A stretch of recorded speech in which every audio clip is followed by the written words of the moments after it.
Chapter 20. Hua Shanhua looked around the dense forest. Only then did he notice that there were many enemies in the forest, and there were many corpses from both sides. Looking at the blood and the traces of battle, especially after he took the thin hiltless sword, he finally understood how tragic the battle last night was, and his expression couldn't help but change slightly. He signaled his subordinates to prepare the horse and said, "Your Highness, the reinforcement team is already on the way. We should leave quickly." Princess Li Yu nodded and agreed with his arrangement. She walked away under the heavy protection of the cavalry. At this time, Hua Shanhua coldly glanced at Ning Ke beside the fire. There was no emotion in his eyes, which made people feel cold. He was guessing the real relationship between this young soldier and Her Highness. However, no matter how he thought about it, he felt that this soldier could not pose any threat to him, so his eyes became more and more indifferent. The indifference in his eyes actually hid many possibilities. Ning Ke was very clear about this. He quietly looked at Hua Shanhua's back and thought of the passion and tenderness in his eyes.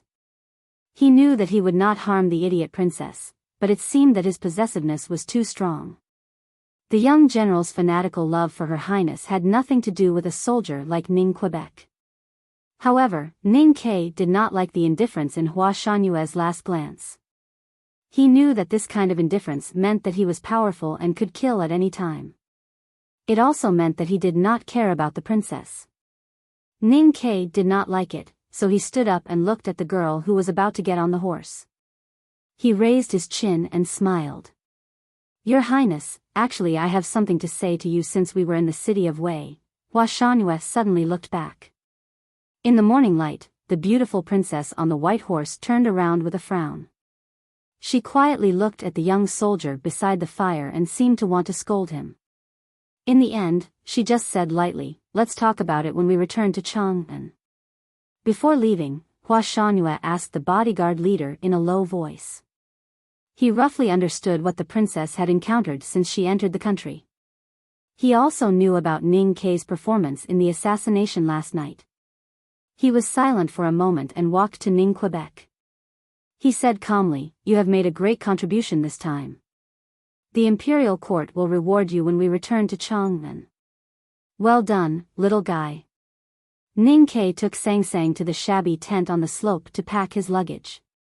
Sang Sang awkwardly tied the big black umbrella on her back again. Suddenly, she raised her sharp chin and frowned at Ning Quebec.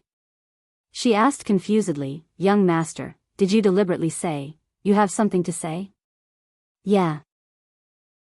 Ning Ke scraped the coagulated blood off the blade and answered casually, "Hua Shanhua is too hypocritical and boring. I don't like him, so I have to make him unhappy." "Young master, what were you going to say to Her Royal Highness?" Sang Sang stopped what she was doing and asked curiously. "How would I know?" Ning Ke sheathed his knife, looked at her and shrugged. He said, "Anyway, I can't say that I've been deeply in love with you since the first day I saw you in the city of Wei, but Commandant Hua might think so, and His Highness might really think that you want to say this. It's not surprising that idiots have idiotic ideas." Ning Ke replied. The little handmaiden looked into his eyes seriously and said, "Do you feel that you are sometimes very bored?" Ning Ke tilted his head to show that he agreed. Sang Sang shook her head and looked at him again after a while. She asked, "Young master, is it that in your eyes, everyone else in the world is an idiot except for you?" Ning Ke thought seriously while tying the scabbard. After a long time, he answered seriously, "This problem is not about me. It's that there are always many idiots in the world doing idiotic things. A man like Hua Shanhua is not an idiot, but he actually believes in love, which makes him an idiot." Sang Sang pointed at her nose with her index finger and asked seriously, "Am I also an idiot in your eyes?" Ning Ke looked at the tanned little face and answered seriously, "You're not an idiot. You're just stupid." Before they left the northern mountain road, a small episode happened. The Gushan Commandery cavalry left a few cavalrymen to guard the scene. The men of sacrifice who dared to assassinate the Princess of Tang would not leave any clues, so they were not here to investigate the case, but to protect the corpses. After the main force arrived, all the corpses would be transported back to Chang'an for burial. It was the iron rule of the Tang army not to leave a comrade, dead or alive. The corpses of their comrades were carefully placed in the forest, while the corpses of the enemies were randomly piled on the ground, waiting to be burned into ashes. When it was the turn to deal with the body of the middle-aged scholar in cyan robe, the cavalrymen were in a dilemma. They knew that he was a great sword master, so they didn't know whether they should show respect to him. Hua Shanhue slightly frowned and decided to bury the great sword master. At this moment, Liu Qingshan whispered to them, "This man has joined the diabolism." Hearing the word diabolism, the young general's face turned serious. When he looked at the corpse wrapped in cyan robe again, there was no longer any respect, but only disdain. He waved his hand like shooing away a fly and said, "Throw it in and burn it." They drove out of the southern exit of the northern mountain road in the early morning, met with the main force of the Gushan commandery at noon. Under the heavy protection of hundreds of elite cavalrymen, the fourth princess of Tang, Liu, and her team continued to march to the capital Chang'an. At this time, neither the Tang Empire or the enemies from other countries could threaten her safety. For the next few days, Liu and the little prince of the barbarian tribe stayed in the carriage and did not appear in front of the public. Although there were hundreds of light cavalrymen escorting them, the surviving bodyguards and grassland barbarians still insisted on riding their horses and guarding around the carriages regardless of their injuries. The old man Liu Qingshan was in the second carriage, and the heavily injured bodyguards and barbarians were in the carriages behind. As for Ning Ke and his little handmaiden Sang Sang, they were sitting in their own shabby carriage and lagging far behind. At the border of the Gushan commandery, all the heavy cavalrymen were replaced by light cavalrymen, so the team suddenly sped up. Those sturdy carriages in the front could still keep up, but Ning Ke and his handmaiden's carriage seemed to be struggling. A cavalryman galloped to their carriage and scolded angrily, "You are too slow. Hurry up." Just like the first few days after they left the city of Wei, Ning Ke felt sleepy sitting on the shaft of the carriage. He looked like he was about to fall down at any time, and Sang Sang was holding him up by his side. Hearing the angry scolding of the cavalryman, he opened his eyes and glanced at him without saying a word. Looking at the back of the cavalryman, Sang Sang wiped the 2 or 3 beads of sweat on her forehead, squinted her willow-like eyes and said, "Young master, we seem to be despised." Despised is a good word. If you use the word forgotten, it would be too sour and flirtatious. Ning Ke glanced at the carriage in the front and thought of the princess who had never shown her face again. He said with a smile, "For poor guys like us who have to work hard to survive, any kind of sour and flirtatious feelings are disgusting." Sitting side by side with the princess by the fire for a night of fairy tales, this kind of scene seemed so dreamy no matter in Chang'an or on the grassland. That kind of scene was a real fairy tale, not real. A small soldier from the border town saved a noble by chance, got the corresponding reward, and then never contacted the heavenly earth again. This was the real story in the real world. There were heroic epics in this world, but there were no fairy tales. If Romeo was not the son of a noble but a dung digger, Juliet would have a much more intense psychological struggle when she died for him. Ning Ke had always thought that he had a clear understanding of this kind of thing. He knew that the profile of the girl by the fire was just a fake image, and the most important thing was that he had never really fallen in love with her. He just appreciated that such a girl also had such a moment, so he did not have any feelings in his heart. After replenishing the supplies in the Gushan commandery, the team did not take a break but chose to continue all the way south. It seemed that Her Highness was really eager to return to Chang'an and return to her father who loved her dearly.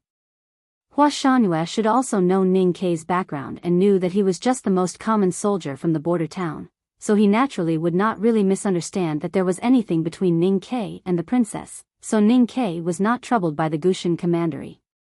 After setting up camp and resting, Sang Sang went to the river to fetch water, wash rice and slaughter fish, and made a very sumptuous dinner. The master and the handmaiden put the main dish into the rice bowl, and then ate happily with a few pickled cabbages and chili. They ate until they were sweating profusely and felt comfortable. A man with a cold face came in and looked at the scene in front of him. He shook his head and smiled. We asked you to go there and eat from the same pot, but you refused. We thought you were resentful. Now it seems that you think the food over there is too bad. I really don't know how many lifetimes you have such a capable little handmaiden. Such a compliment was a bit too much for a lowly handmaiden. But Sang Sang did not feel anything. She smiled and continued to eat. Ning Kai, on the other hand, took it for granted. The man was called Peng Guotao, the Tang bodyguard leader who performed well in the bloody battle on the northern mountain road, and was deeply trusted by the princess. However, he had followed the princess into the grassland for a year with his subordinates, and encountered a series of bloody battles after returning home.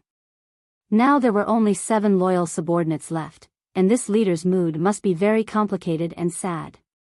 They were comrades who had gone through life and death together on the northern mountain road, and the friendship forged by blood was much more solid than ordinary friendship.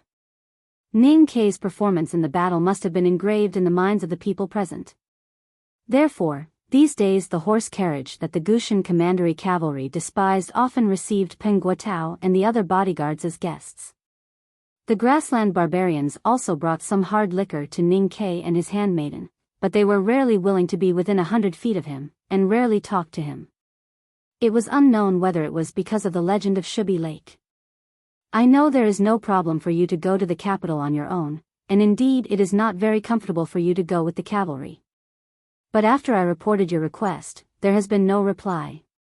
Peng Guotao looked at him and said apologetically, you are sent by the city of Wei, and without the permission of Her Highness, you can't go. Ning Kai scratched his head and said, then I will follow them for a while. The journey to Chang'an seemed to pass without any surprises, dangers, and boring. However, on the second night, Ning Kai suddenly received an invitation from the second horse carriage. Liu Qingchen wanted to see him. Ning Kai was a little surprised and happy at the same time. He frowned and thought for a long time, and then decided not to think about anything else. He put out the fire next to the carriage with the fish porridge in the bowl, and then walked forward with Sang Sang. The curtain of the carriage was lifted, and the dim light shone warmly. Liu Qingchen, the Psyche master, looked at Ning Kai and the handmaiden respectfully bowing to him, and felt a little surprised. He thought to himself that this lad should know why he asked him to get on the carriage. Wasn't he worried that he would be unwilling to answer his questions because of the presence of a third person? The old man suddenly remembered the story that he had heard by the fire at the entrance of Northern Mountain Road that night, the story that he could not help but want to hear even when he was meditating. The story of a little boy and a little girl carrying bows and arrows on their backs, desperately surviving in the vast Min Mountain. He thought that he understood the reason why Ning Kai took Sang Sang with him, so he was relieved and found this lad even more pleasing to the eye. In fact, Ning Kai did not think too much about it. Taking Sang Sang with him was just a deep-rooted habit. The old man clasped his hands on his knees and said gently, you should know very well why I came to see you. Ning Kai was silent. He pressed his left hand on the back of his right hand, and then pressed it on the floor in front of him. He knelt down on his knees and slowly leaned forward, touching the back of his left hand with his forehead, and made the most solemn bow in the empire.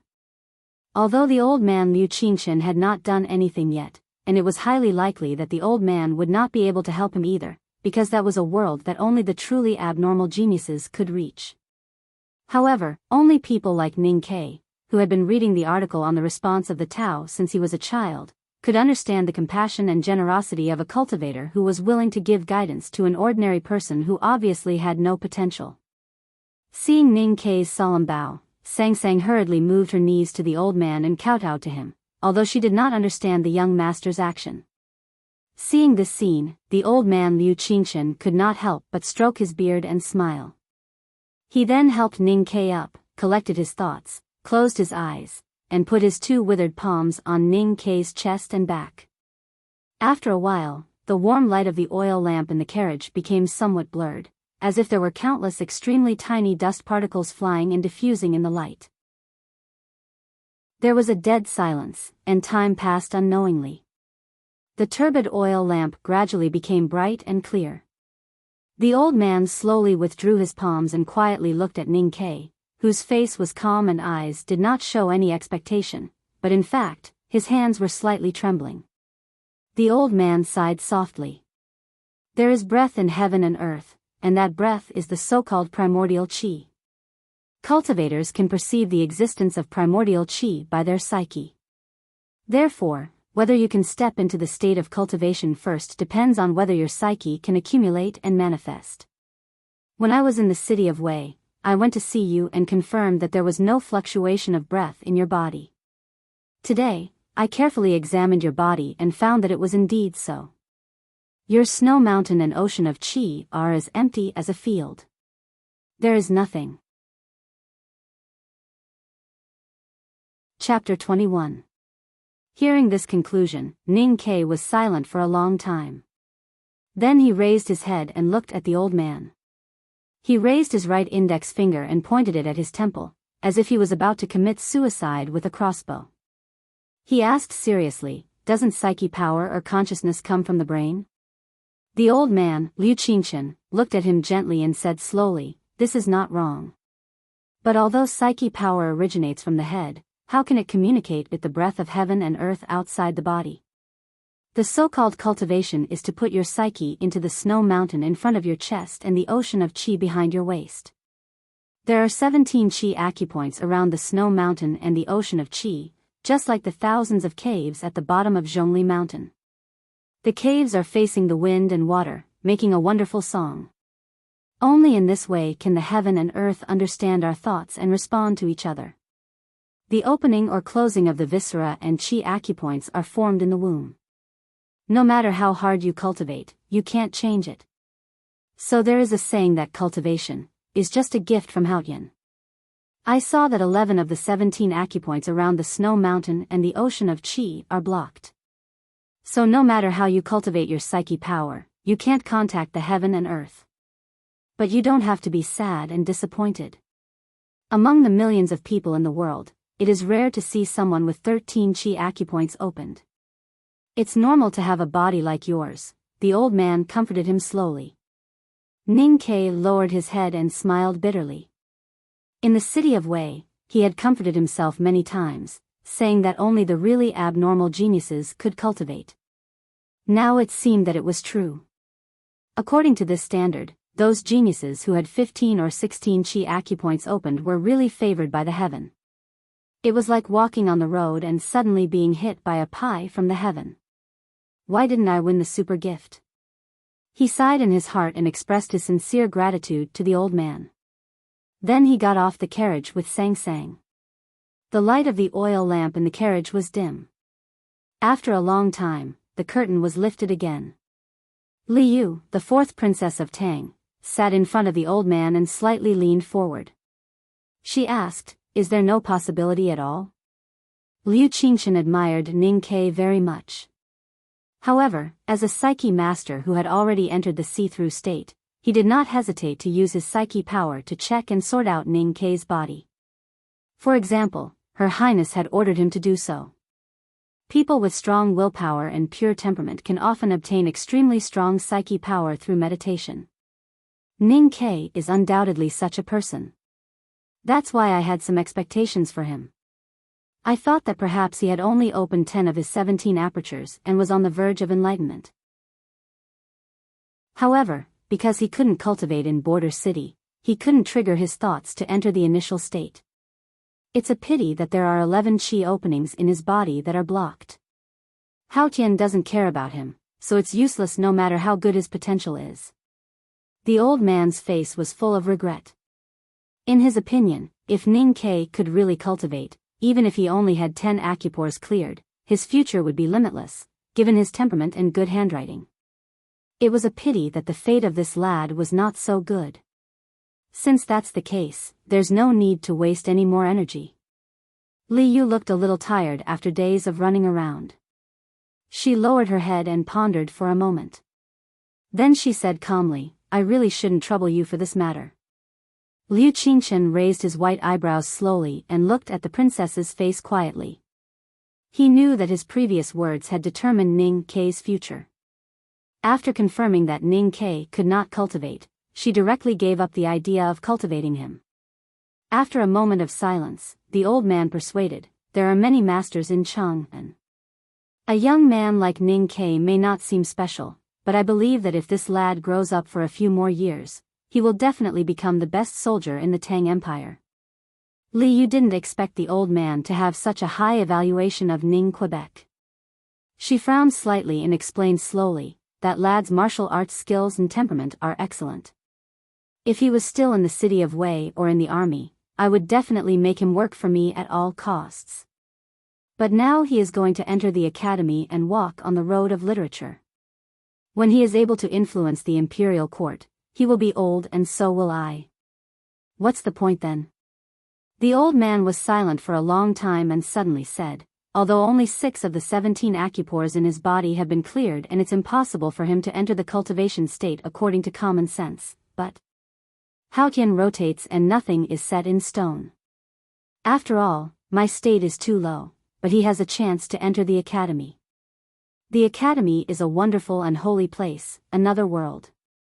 In the future, if he can really enter the 2nd floor of the academy, who knows what wonderful things will happen to him.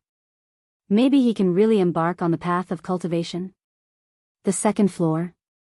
Li Yu shook her head and said, how many people in this world can enter the 2nd floor of the academy? Although Ning Ke is a good lad, you have too much confidence in him. Liu Qingshan looked at her and said with a smile, when you said that he was going to enter the academy and walk on the road of literature, you didn't seem to think that this lad could not enter the academy. You should know that the difficulty of the academy entrance examination is also very high. From this, I can see that you have full confidence in him. So who can be sure that this little soldier from the border town cannot enter the 2nd floor one day? Li Yu was slightly stunned and did not know how to answer the old man's rhetorical question. Now that she thought about it carefully, it seemed that she really did not think that Ning Ke would not be able to enter the academy, which was the most difficult to enter in the world. So where did her confidence in him come from? Was it because of the stories she heard beside the fire, or the calm expression of the lad when he jumped over the wall of fire? She subconsciously looked out of the window and kept silent as she watched the back of the master and the servant who walked past the fire. Ning Ke knew that his temperament and willpower were suitable for cultivation, but he could not. In fact, he was used to this kind of treatment after being amazed at first and then regretted. He had experienced it 7 years ago when he met Darky at the eastern foot of Min Mountain in the Yen territory, and 2 years ago when he made military achievements in the city of Wei and was checked by the military ministry for potential. If he could enter the state of cultivation, with his military achievements in the city of Wei, he might have already become the focus of the Tang Empire's military.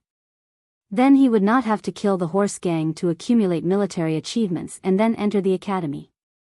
Because he was mentally prepared, he was not very disappointed when he heard the bad news. But after all, Liu Qingshan was a master that he had the closest contact with, so he always had some hope. Unfortunately, hope was like the peach blossoms in the watercolor painting, always hidden in the corner of the garden, all unreal.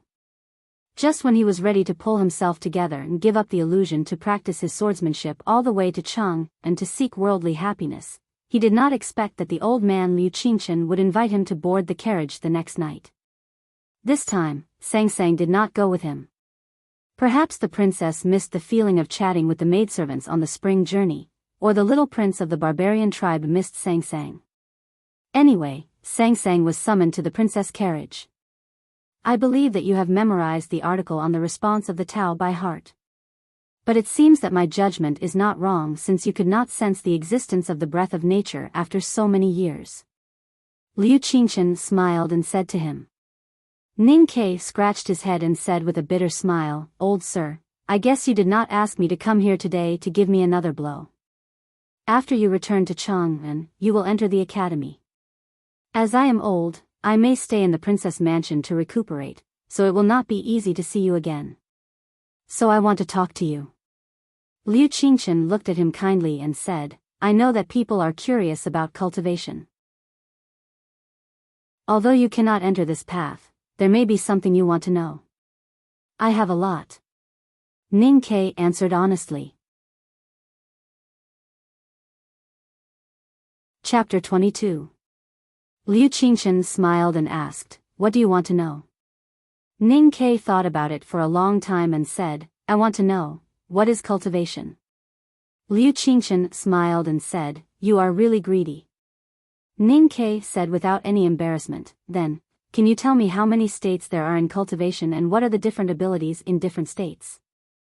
It's still a choice beyond my expectation. Liu Qingchen smiled and said, "You know, although ordinary people don't know about these things, it is not a secret after all. Not a secret is still a secret." Ning Ke answered with a smile, "I will keep it for you." "All right."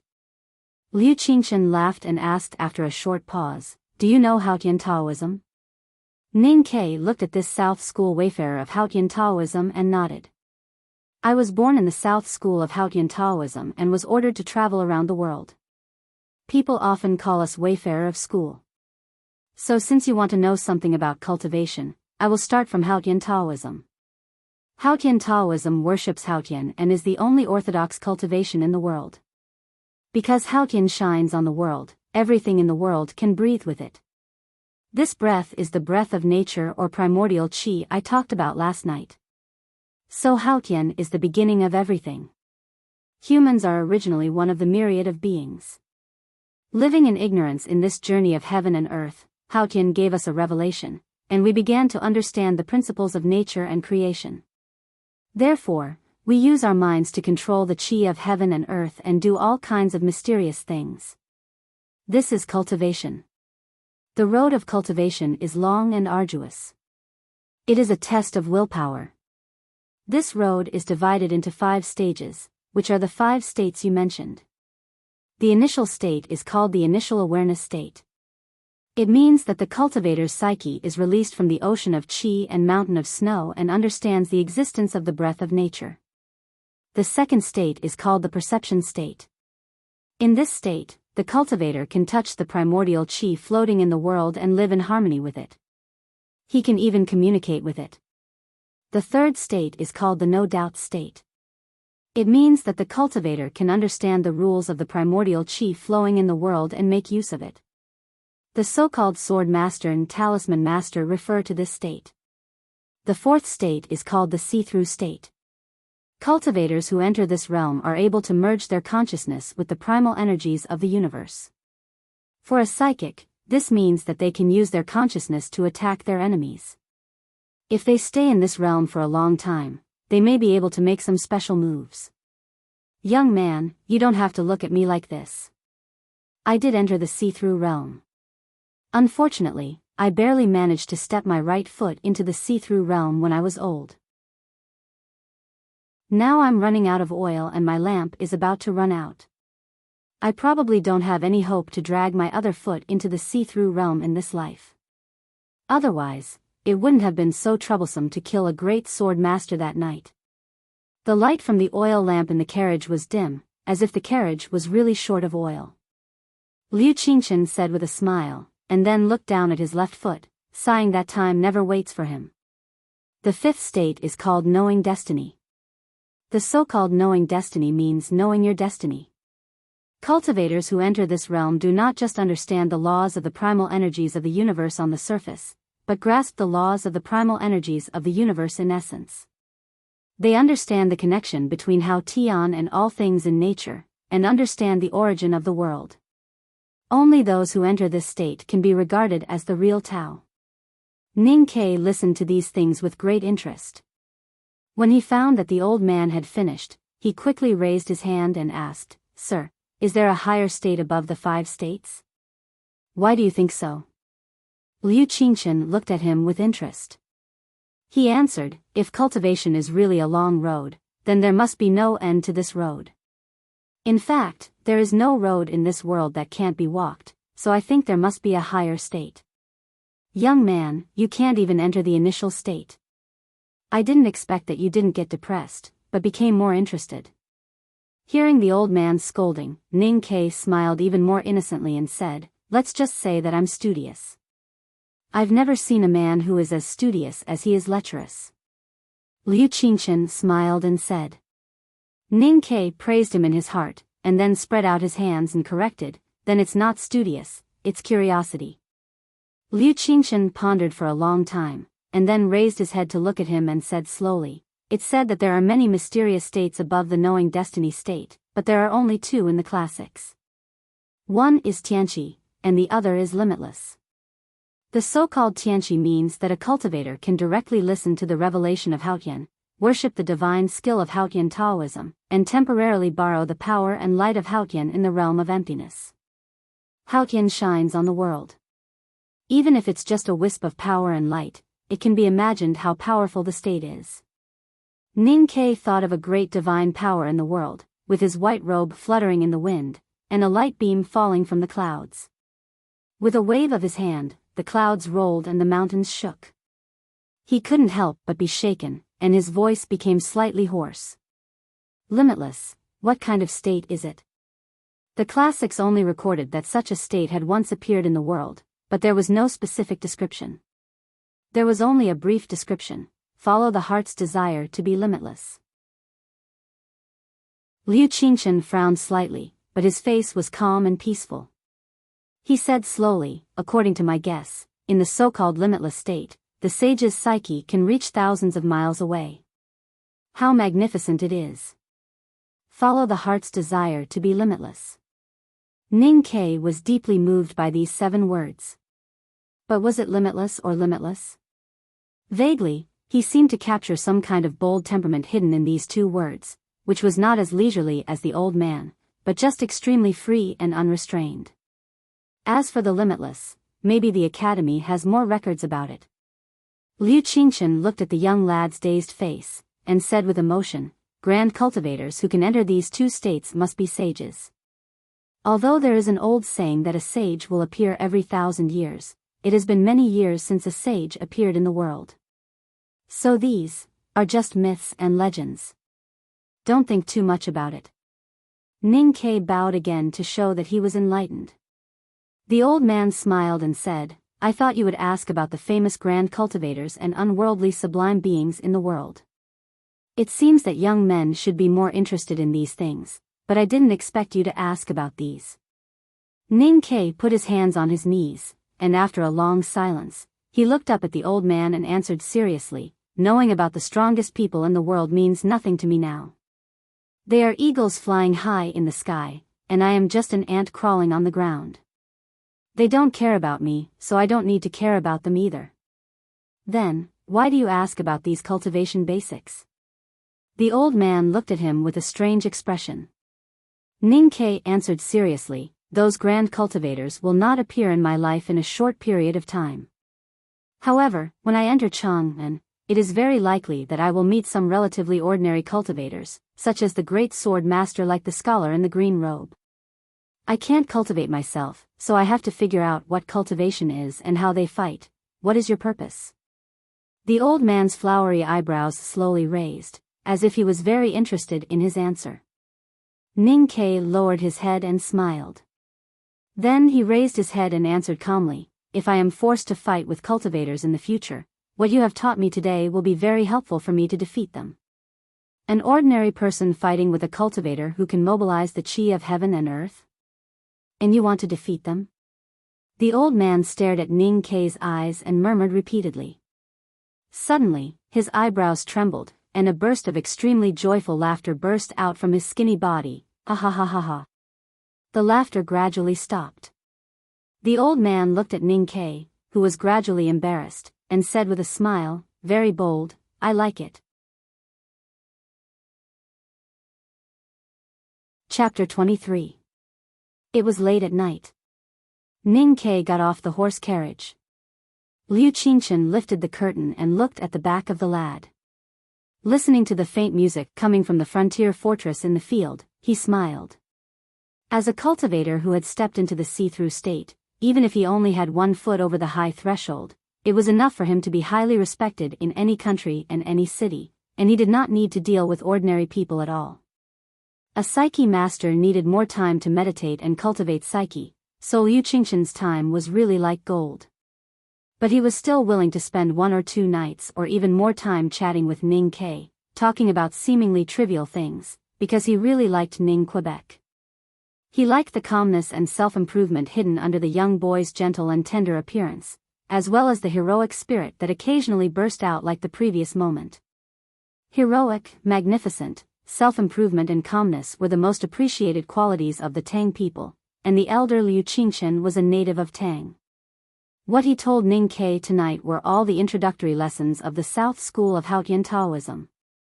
Although it was not a secret and according to the sect rules, ordinary people should not know, he still said it, because he believed in one thing: I always feel that you will become a great cultivator in the future. He knew that Ning Ke's chi aperture was blocked and it was impossible for him to cultivate. However, the old man had no reason to believe that Ning Ke could embark on the difficult path he was currently walking on. He also hoped that Ning Ke could walk more steadily and further than him.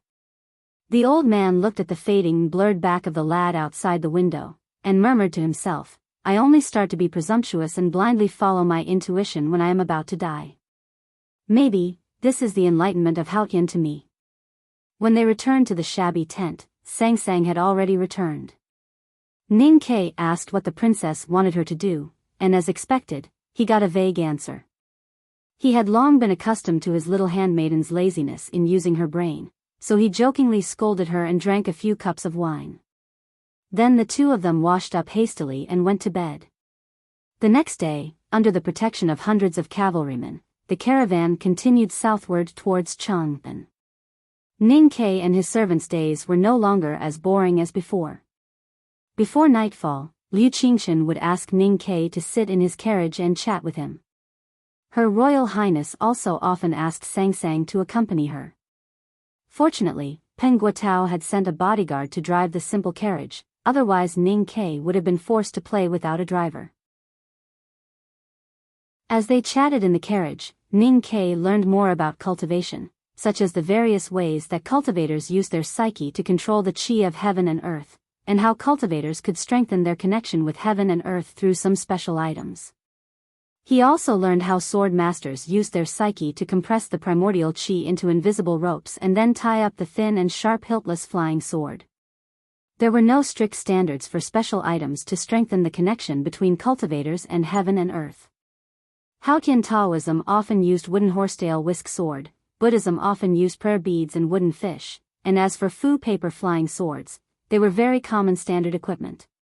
It was relatively rare that some grand cultivators would use strange items such as brush, ink, and magic staffs.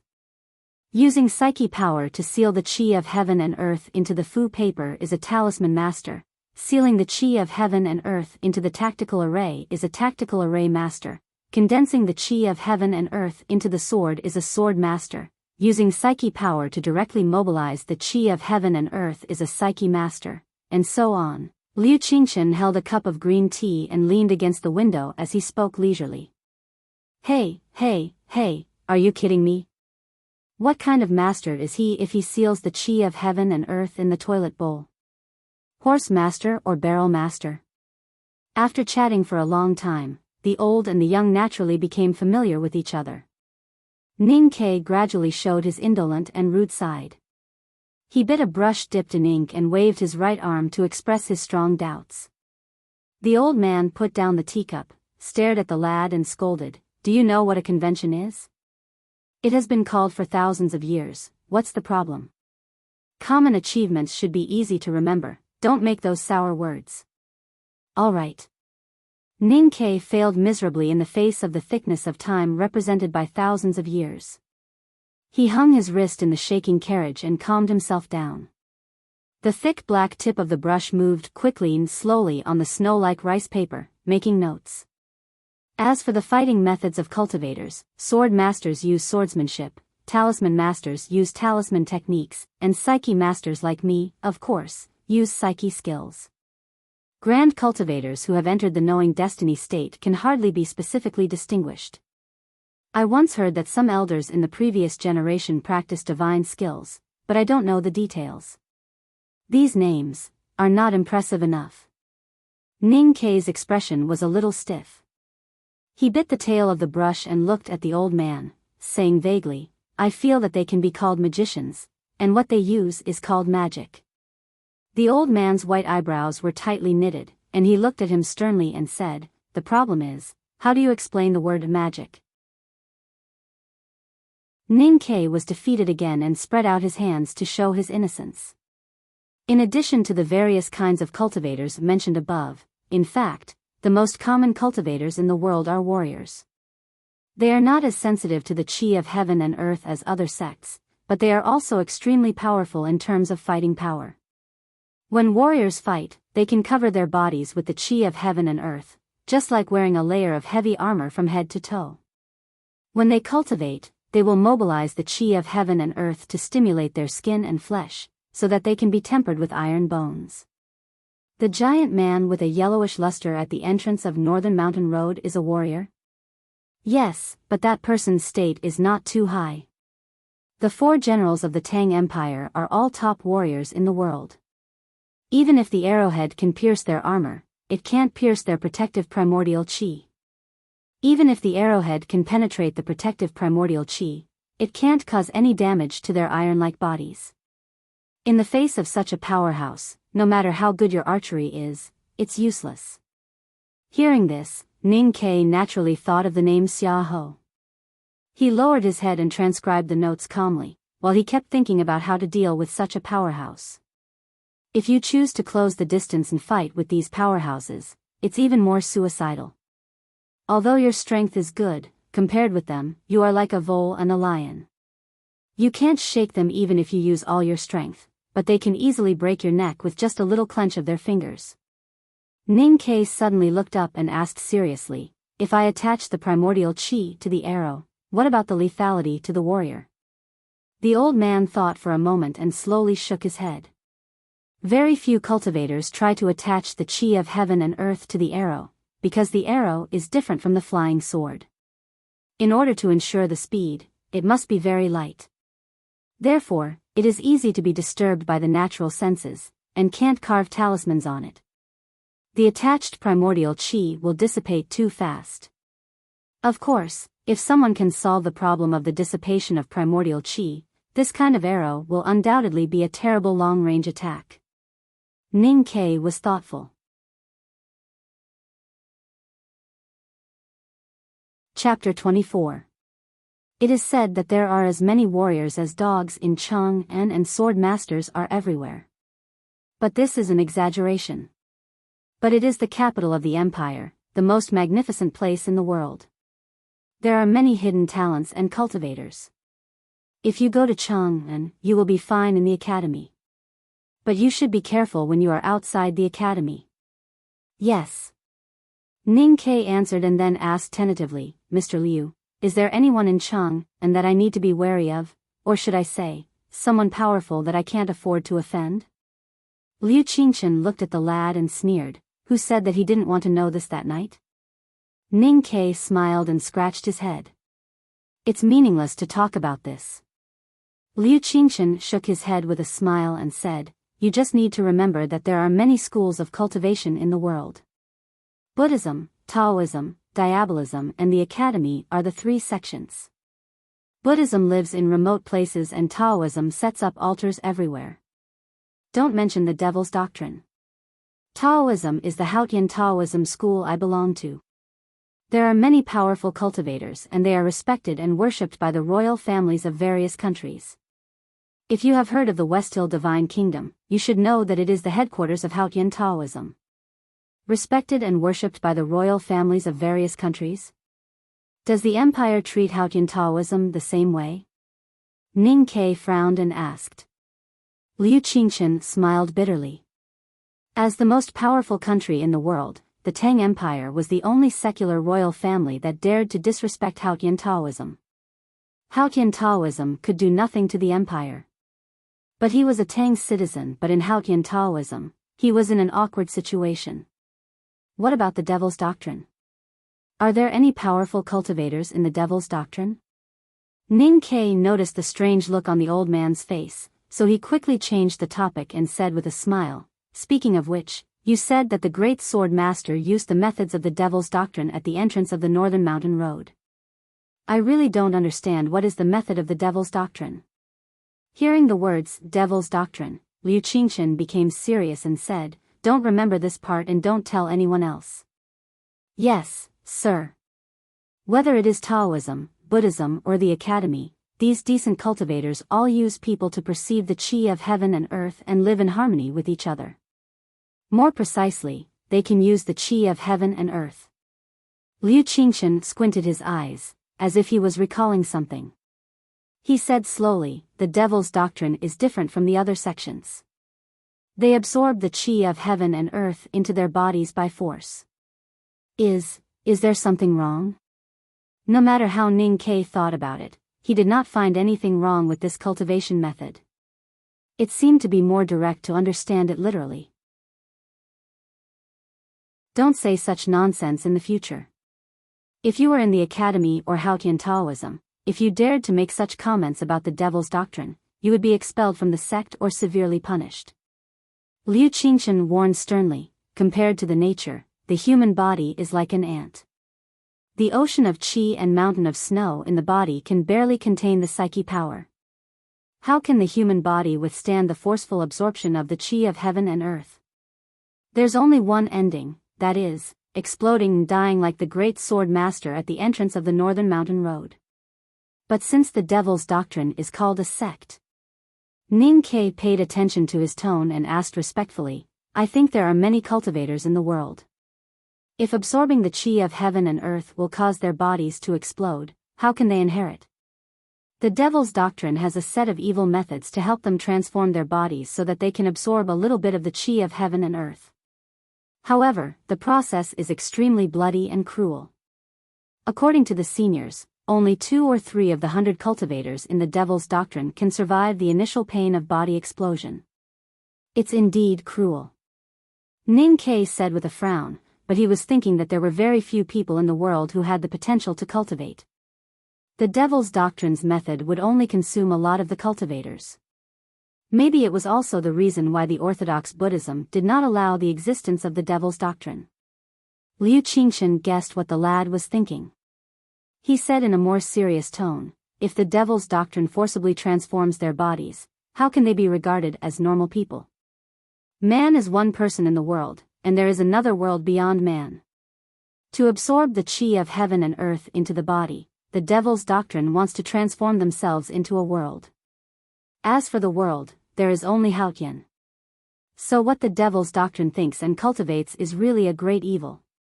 One night when they were approaching Chang'an, Ning Ke once again came to the side of the old man's horse carriage. But this time, he came uninvited. The stars in the night sky shone on the campsite, making his figure look especially lofty. The oil lamp in the carriage was still lit. Liu Qingchen was reading the notes that Ning Ke had written these days. Looking at the small regular script on the white paper and the delicate and beautiful handwriting, he could not understand how the lad could write such beautiful handwriting on the bumpy horse carriage. He could not help but be full of admiration. Suddenly he frowned and slowly put down the paper in his hand. He looked at the curtain and said, "Come in." Ning Ke walked out of the carriage and sat on the seat he had in the day with his hands on his knees. After a moment of silence, he said, "Mr. Liu, there's something I don't understand. Since I don't have the potential to cultivate, why do you still teach me so much?" The lad raised his head and his eyes were unusually bright. He asked in a trembling voice, "Is it because you can see that I'm gifted? That's why you treat me differently?" Liu Qingchen looked at him in surprise. After a moment, he hesitantly asked, "What's your gift?" So it was Ning Ke's turn to be surprised. He looked at the old man with his mouth open and asked awkwardly, "If I knew what gift I have, why would I ask you?" The old man pointed at his nose with a trembling finger. He really did not know what to say at this moment. "Mr. Liu, actually I'm a man with many secrets." It seemed that Ning Ke had not given up on convincing a see-through sublime being to believe that he was a gifted male protagonist. He rubbed his face nervously and said, "After coming to this city of Wei, others think that I'm very lazy and sleepy all the time, even when I'm sitting in the horse carriage. But that's not the case. I'm actually meditating when I'm sleepy. You don't have to look like that. It's true. You know that there's no entertainment in the border town. I like to write every day because I'm good at it and I feel happy when I write. Other than that, I spend all my time reading the article on the response of the Tao. You should also know that the article on the response of the Tao is really boring. That's why I often fall asleep while reading. But now that I think about it, I don't think it's real sleep. Ning Ke looked at the old man and said very sincerely, because when I just fell asleep, I often felt that the buildings, people, and everything else around me were far away from me. The whole world became a world with me and you and me. I could even vaguely feel some kind of breathing in a mysterious rhythm. Liu Qingshan's expression gradually became serious. Although it was rare to meditate in one's sleep, it was not completely unknown in the classics of Haotian Taoism. Chapter 25. Ning Ke recalled the feeling in the dream seriously and said, "In my dream, those continuous but rhythmic breaths finally became something substantial. They gathered together and enveloped my body. But no matter how hard I tried, I couldn't hold those things that were lighter than water. I could only watch them slip through my fingers." Liu Qingshan suppressed his excitement and asked in a low voice, "How big was the range you felt in the dream?" "No, I should say, what was it like? A basin of water? A stream? Or a small pond?" Ning Ke raised his head and answered blankly, "It was like a sea." Liu Qingshan's body stiffened slightly and then he fell back to the soft cushion. After a long silence, he laughed at himself with a tired smile and murmured, "Yes, how could it be?" Ning Ke had guessed from his expression that things were not as he had imagined, but he still asked, "Mr. Liu, is this the initial state you mentioned? Is what I felt the breath of heaven and earth?" Liu Qingshan patted his shoulder to comfort him and said bitterly, "The initial state is the initial awareness state. I told you a few days ago that the cultivator's psyche is released from the ocean of qi and mountain of snow and begins to understand the existence of the breath of heaven and earth. In other words, this is the first moment when a secular person opens his eyes and sees a whole new world. The first world he sees determines the future of this cultivator. Because what he sees and what he feels is the projection of the primal energies of all things in the world on his mind. And the purer, the stronger, and more compact this cultivator's meditation will be, the greater the range of the primal energies he can feel." The old man looked at Ning Ke quietly and said, "Cultivators with poor aptitudes can only feel the qi of heaven and earth in the initial awareness state, and the projection in their soul is just a basin of water. Cultivators with better aptitudes can feel the qi of heaven and earth in a wider range, and the projection is just a small pond. If he can feel a stream or even a lake, then he will become a respected grand cultivator in the future." Ning Ke frowned and wanted to say something, but was stopped by the old man. The old man continued, "There are very few people who have reached the peak of the knowing destiny state. Among them, Lu Bai, the sage of sword from the South Jin Kingdom, is the most talented. He entered the initial state when he was less than 6 years old. As soon as he entered the initial state, he saw an endless yellow river. This was a true genius. This is why he was able to dominate the South with his yellow river sword will, and is now regarded by all the cultivators in the world as the person most likely to break through the 5 states. If seeing a yellow river was the most powerful cultivator in the world, then what about seeing an ocean?" Ning Ke was silent for a long time. Although he had many secrets, he had never thought of himself as a genius, not to mention a genius who was more abnormal than the universally recognized geniuses. However, he was still a little unwilling. Maybe this sounds a little arrogant, a little unreasonable, or narcissistic. He chose his words carefully, lowered his head and said slowly, "Is it possible that I'm really stronger than the sword sage of South Jin Kingdom? It's just because I've been meditating for so many years that I can feel a wider range when I enter the initial awareness state. What's wider than a raging river? I don't know, but I'm sure it's not the boundless ocean, because they are two completely different concepts." Liu Qingshan looked at Ning Ke, who was lowering his head, and sighed softly. He said, "Kid, do you know what the ocean represents when you enter the initial awareness state? It represents the qi of heaven and earth of the whole world. No one can see everything in that new world the moment they open their eyes. That's because it's impossible. Even the legendary saints can't do it. He patted the young lad's slightly stiff shoulder again, and comforted him with a smile. Although it's just a dream, it's not a bad dream. Ning Ke left in silence. He had always been indifferent to cultivation. If it weren't for Liu Qingshan's advice these days, which made him have some unnecessary thoughts, his mood would probably be much better now. As the saying goes, if there was no hope, there would naturally be no disappointment. If there was despair at the beginning, then there would be no hope at the beginning at all. The little handmaiden Sang Sang brought the basin of hot water in front of him, deftly wrung the towel, and then covered his tired face with the slightly hot and steaming towel. She asked curiously, "Young master, what did you ask tonight?" Ning Ke's voice came out from under the hot towel, as if it had been moistened by the steaming water. It hummed in a low voice, "I went to tell old Liu that I have a little secret that I won't tell you. But since I told you, should you tell me that you have already seen through my little secret, and then bow down to me, a talented cultivation genius?" Sang Sang kept repeating these words in her mind, and then she felt a little dizzy, and hurriedly rubbed her eyebrows. She pulled off the towel from Ning Ke's face and rubbed it twice in the water. Then she twisted her waist and splashed the water out of the carriage. She said, "Young master, it seems that you have become more of an idiot this time." Indeed, he looked like an idiot. Ning Ke turned around and looked at the stars above the field through the window. His palm subconsciously touched his cheeks to touch those tiny freckles that could not be touched at all. He murmured in a low voice, "So what if I can play with the flying sword? I can play with the Xianyuan sword, but can you guys?" Sang Sang could not help but shake her head when she heard that he was talking nonsense that she did not understand. Ning Ke sat up and took out the worn-out article on the response of the Tao. He did not open it, but silently stared at the cover for a long time, as if he was trying to find out what secrets were hidden in it. "Bring the basin over." His voice was much calmer now. He lit the match and moved it to a corner of the book. After a while, the old yellow book began to burn.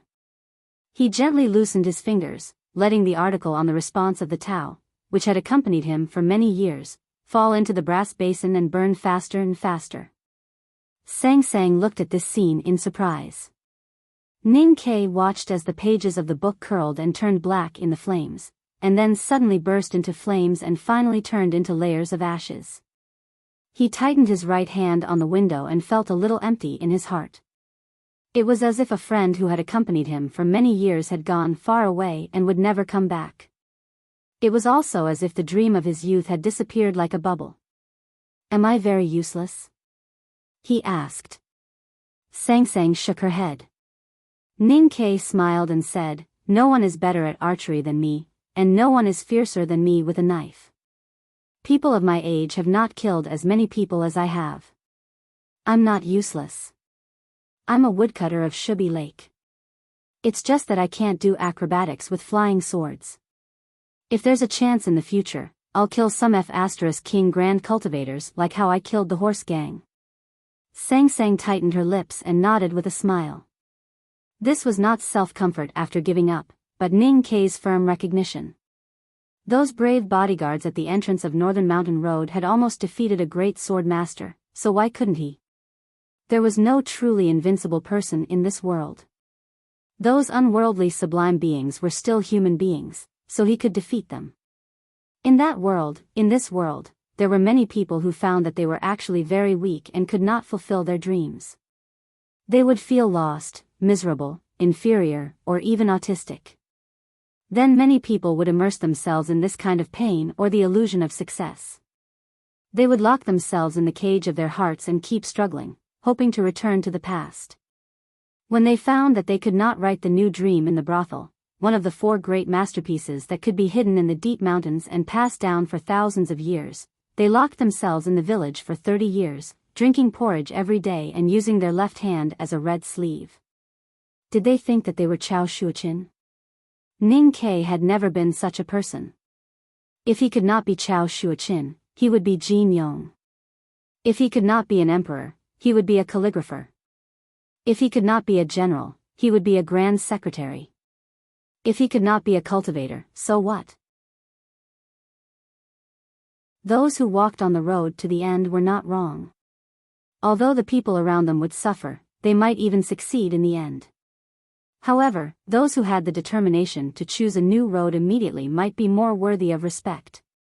Life was a good guy. It took more courage to ask him to turn back than to ask him to keep walking.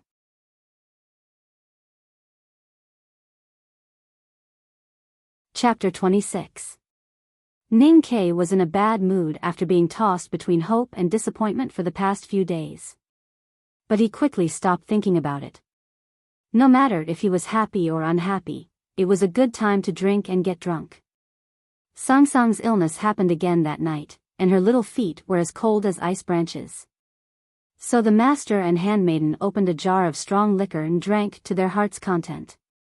The little handmaiden drank most of the jar of strong liquor, but Ning Ke was the first one to fall. Sang Sang moved him to the cushion with difficulty, and then lifted the quilt to cover him. She also got in and habitually put her little feet into his arms. Ning Ke had a dream accompanied by the pervading fragrance of the liquor. In the dream, he felt the warm sea beside him again, but this time he didn't reach out to catch it like before, only to find that he could only catch nothing. It should be Liu Qingchen's words that worked. This time he was very clear that he was dreaming, so he stood in the warm sea, like a stranger or a bystander calmly watching everything in front of him. He smiled in the dream and thought of a sentence, "Everything is an illusion, it can't scare me." Maybe because of the unprecedented calmness, Ning Ke could clearly see the appearance of the sea in the dream this time. The boundless sea that occupied the whole space was not blue, but green. The color was very deep and very transparent, like a crystal-clear jade. He stood on the green sea, and didn't bend down to catch the slowly flowing green. Instead, he looked at it quietly, guessing where it would flow next and what kind of shape it would change into. 2 white flowers suddenly appeared in the green sea. The petals were snow-white, without a trace of other colors, and without the common color of those common flowers, it was just a monotonous and boring white. The seawater slapped against the roots of the white flowers. If they had roots, under the nourishment of the green seawater, the 2 white flowers grew rapidly at a speed visible to the naked eye. The petals fell off one by one, and fell on the sea and became new white flowers. In this way, the white flowers quickly spread and occupied the whole sea in his sight, extending to the sky. Ning Ke looked at such a beautiful scene, and his mind was shaken. He stepped on the flowers and walked to the sky, stepping on the petals. His bare feet touched the delicate petals of the white flowers, bouncing up and down, feeling the softness and tenderness, very wonderful. In the carriage beside the field, Ning Ke was lying on his side on the cushion. Most of the mattress on his body had already been lifted. His forehead was full of sweat and he was holding a pair of small feet tightly in his arms.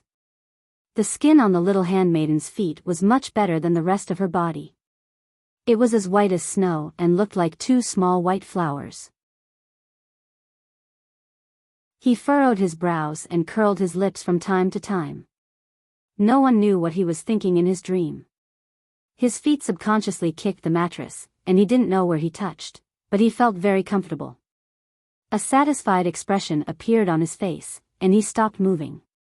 His mind gradually blurred and Ning Ke had long forgotten that he was in a dream. His mind was shaky but unusually calm as he walked on the surface of the sea and among the white flowers. Suddenly, his heart skipped a beat and his whole body slowly floated away from the petals and quickly flew to the sky above the sea. When he reached a very high altitude, he looked down and saw that the white flowers on the green sea had long disappeared. He could faintly see a layer of red surface in the depths of the sea, extending in all directions. He broke through the seawater and dived into the depths of the green sea. After diving for a long time, he finally saw the layer of red. It was a layer of viscous deep red slurry. It was boundlessly red and looked like tomato sauce, but more like blood that was about to solidify. The blood suddenly broke the silence and became boiling. Inside, there were countless people without facial features slowly stood up and then fell down. They stood up again and fell down again. They struggled and silently cried in pain. But no matter how they struggled and cried, the thin film on their facial features always imprisoned them in the eternal silent world of blood. The deepest fear in his life slowly and unstoppably occupied Ning Kei's body, turning him into a stone statue. Just like that, he stood beside the red blood sea in ignorance, watching the silent cruel scenes with his own eyes. The blood sea turned into land, and then there was also a sky. Ning Kei stood between the sky and the ground and found himself in the wilderness. There were countless corpses under his feet and in the distance. Those corpses were the cavalry of the Tang Empire, the warriors of the Yueluan Kingdom, the crossbowmen of the South Jin Kingdom, and many elite cavalries of the grassland barbarians. Countless amounts of blood flowed from the bodies of these soldiers and dyed the entire wilderness red. 3 black smoke stably floated in front of the wilderness, looking in this direction indifferently as if they were alive. It's getting dark. I've said that it's getting dark, but no one has ever believed me. Someone said in a disdainful tone beside Ning Kei's ear. Ning Kei suddenly turned around. He did not see who had spoken, but he saw many people looking up at the sky. Among them were the confused peddlers, the unwilling officials, the timid young ladies, and the crazy laughing monks. No matter how different their clothes and expressions were, they all had one thing in common, which was that they all raised their heads high like fat geese waiting to be fed. Countless people in the wilderness looked up at the sky in horror. Ning Kei subconsciously followed their gaze and found that it was still daytime because of the scorching sun hanging in the sky. But for some reason, the temperature in the wilderness was very low, and the rays of the sun were very dim. The world was dark, as if night was coming. A patch of darkness spread from the horizon. There was nothing special about it, just absolute darkness, just like the white flowers he saw at the beginning of the dream. There were no other colors. This was the darkness in the deepest part of human dreams. The people looking up at the sky were very afraid. Ning Kei was very afraid, but they did not know why they were afraid. Ning Kei looked around for the person who had spoken to him. He wanted to ask that person what had happened and why the sky had turned dark. But no matter how he looked, he could not find that person. He could only vaguely see a very tall figure passing through the crowd and walking out of the wilderness. He shouted at the back of the tall figure, "Hey! Is that you? What's going on?" The tall man did not turn around. His back was extremely bleak as he left the crowd until he disappeared. However, Ning Kei's shout startled the people in the wilderness who were looking up at the sky. Someone complained, "It's getting dark. Why don't you watch carefully and disturb our last moments of peace? What a disgusting little thing." Only a few people complained. Most of the people in the wilderness withdrew their gazes from the sky and looked at Ning Kei in surprise. The expressions in their eyes changed strangely. Some became more and more shocked, some became more and more passionate, and some even slowly shed tears. A drunkard and a butcher stood beside Ning Kei and looked at him quietly, as if they were waiting for him to say something. All these gazes gathered on Ning Kei, as if he represented some kind of hope. The feeling of being watched by the whole world was very strange. The feeling of being regarded as hope was very strange. Ning Kei felt that he had suddenly become great and noble, and even sacred. But he was just a very ordinary person, and he did not know what was going on in the world that was about to turn into night. So he was very afraid and uneasy, and his heart palpitated so much that he felt a sharp pain in his chest.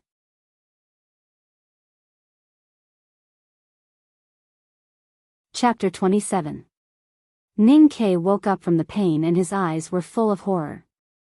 He tore off his clothes and searched his chest nervously with his hands. He only felt his hands were slippery with sweat, but he did not feel the broken heart hanging outside his broken sternum. He could not help but pat his chest in fear. It took a long time for his rapid breathing to calm down again. He looked at Sang Sang, who was sleeping soundly at his feet, and the lovely sweat on the tip of the little girl's black nose. He suddenly felt that being alive was a very happy thing. He was not going to tell Sang Sang about the strange dream that brought him great fear. He was not going to tell anyone about it because he would feel very uncomfortable even if he only thought of a fragment of the dream. so he decided to forget about it. The next day, the shabby horse carriage set off with a squeaking sound and continued southward along with the convoy of cavalries. It was about 10:00 in the morning when the procession stopped in a small town outside Chang'an. The messengers from the capital, the representatives of the court officials, and the princess's complicated guard of honor had been waiting for the princess's return in this small town since a few days ago. Ning Ke jumped off the shaft of the carriage and stood at the edge of the noisy procession. He looked towards the sky outside the town and could vaguely see the gray outline of the city. However, it was a little far away and he could not make the gray outline clearer even if he tried hard to pull the corner of his eyes. He could only guess in his heart that it should be Chang'an. The huge and complicated guard of honor slowly set off again. This time, no one asked the master and the servant to go together. Ning Ke and Sang Sang stood by the roadside, looking at the luxurious and spacious carriage that slowly passed by them. Looking at the tightly closed window, he thought of the princess and the strong-headed little prince of the barbarian tribe inside, and the bonfire. He could not help but touch his face, and then he smiled. When the fourth horse carriage passed by them, a corner of the curtain was lifted.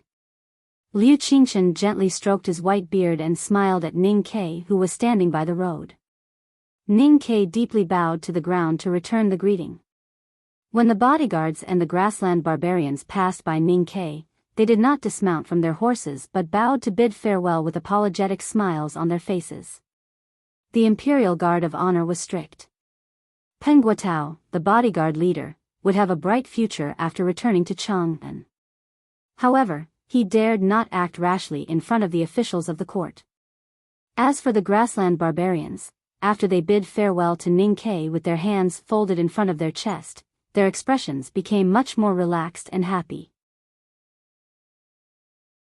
Without the shadow of the woodcutters of Shubi Lake around them, the prosperous days of Chang, and in their imagination suddenly became lively and cheerful. The cavalrymen from the Gushan commandery, who were responsible for bringing up the rear, looked around vigilantly and held the reins with one hand. Their commander, Hua Shanhua, glanced at Ning Ke and then sped up. It was as if Ning Ke did not exist in his eyes at all. Perhaps he had really forgotten the existence of this insignificant person. Ning Ke should not care about the other's attitude.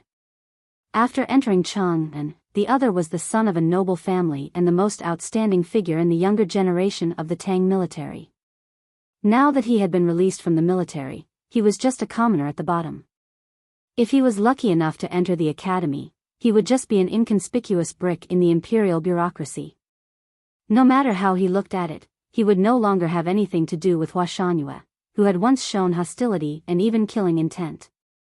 But would he be willing to let his life pass like this? He would not, so he was very clear that he and this proud young general would meet again one day, and that day should not be too far away. After the princess carriage and the escorting cavalries left, the number of people in the town suddenly decreased by more than half. However, it became much livelier than before. The peddlers who did not dare to set up their stalls just now came out of nowhere. The stalls that were closed to avoid trouble also reopened their doors and began to seize the time to do business. After selling the broken carriage at a broken price to a shop in the town that even accepted broken goods, Ning Ke patted Sang Sang's thin shoulder to comfort her. The old carriage and horse had been with them for many years in the city of Wei, and they would be reluctant to sell it like this. However, Chang'an was right in front of them, and it was not appropriate to reminisce and be sentimental. They did not choose the spacious official road that could accommodate 8 carriages side by side. Instead, they strolled along the ridges beside the official road. The cauliflower in the field was in full bloom, the butterflies were slowly flapping their wings in the spring breeze, and the annoying bees were buzzing everywhere. The little handmaiden's tears gradually dried up. She held the lace of the parcel tightly with both hands and dragged the parcel that seemed to be bigger than her. She walked along the ridges and looked at it occasionally with a smile. Under the sun, Ning Ke took over the heavy parcel and chatted with the little handmaiden. Although he often did not get a response, he still enjoyed it. His eyes greedily swept over the farmland and the countryside. When he saw the farmers who were resting in the fields not far away, he waved his hand to greet them, and when he saw the butterflies flying in front of him, he was ready to pounce on them. He left Chang, and when he was very young. Since then, he had been living in the vast Min Mountain, the grassland, the wilderness, and small border towns. There were only dangerous forests, boring grasslands, and omnipresent dangers around him. Now that he had returned to the center of the empire, he could not hide his joy and excitement when he saw these peaceful and beautiful sceneries and life. About 2 or 3 hours later, a shadow suddenly spread from the stream and peach forest in front of them to the top of their heads. Ning Ke thought that it was not night yet, and there was no sign of rain in the sky. He looked up in confusion and saw a black city wall suddenly appearing in front of him. This city wall was so high that it seemed to have no end. It covered half of the sky and blocked the sun that had not yet set. Looking at it, he could vaguely see 3 black spots hovering in the sky above the city wall. Looking to the left, he could not see the end of the city wall. Looking to the right, he could not see the end of the city wall either. This huge city was so huge that it could not be seen how wide it was. It stood silently between heaven and earth. Sang Sang stared at the magnificent city in front of her and looked at the crowd on the road not far away. She asked, "Is this Chang'an?" The 3 black spots in the sky flew a little lower. It turned out that 2 eagles were practicing flying with their children. At this time, they were about to return to their nest, which was between the mottled city wall. The city wall had been washed by rain and weathered for thousands of years. The surface looked a little shabby, but the inside of the city wall was still indestructible.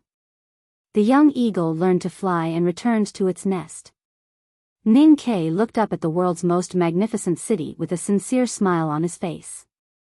He had traveled outside for many years and finally came back today. Chang'an City, long time no see.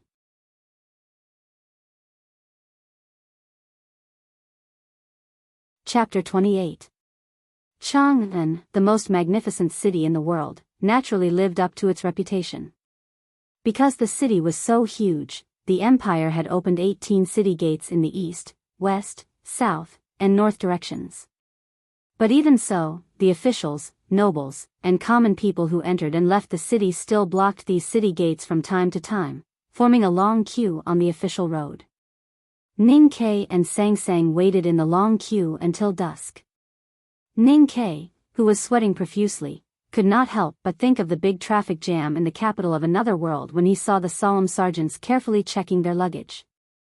He shook his head and scolded them with a smile. He cursed in a low voice, but the residents of Chang and around him cursed in a particularly loud voice. The people of the Tang Empire were simple and fierce. Few people were afraid of those seemingly solemn soldiers. However, no one dared to ignore the strict laws of the empire and barge in like this. Finally, it was Ning Ke and Sang Sang's turn. The soldier took the document from the military ministry that Ning Ke handed over and found that the lad was actually a comrade of his and had made many military achievements in the front line. The serious expression on his face suddenly became much gentler. However, when his gaze fell on the 3 hilts on Ning Ke's back, he could not help but frown. "This is a family heirloom sword. My ancestor once told me."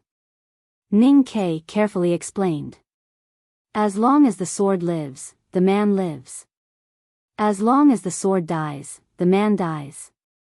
The sergeant glanced at him with boredom, waved his hand and said contemptuously, "I have to hear this 800 times a day. Little guy, save it. Take off your luggage. You two are so small. You don't look like you are here for an exam. It looks like you are moving house." He turned to look at the big black umbrella on Sang Sang's back, frowned and asked, "What kind of umbrella is this?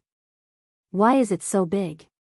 Sang Sang held the middle part of the big black umbrella behind her back and looked up at the sergeant coldly. She said, "As long as the umbrella lives, the man lives. As long as the umbrella dies, the man dies." The sergeant looked at the little black girl and gave her a thumbs up. He praised, "That's creative."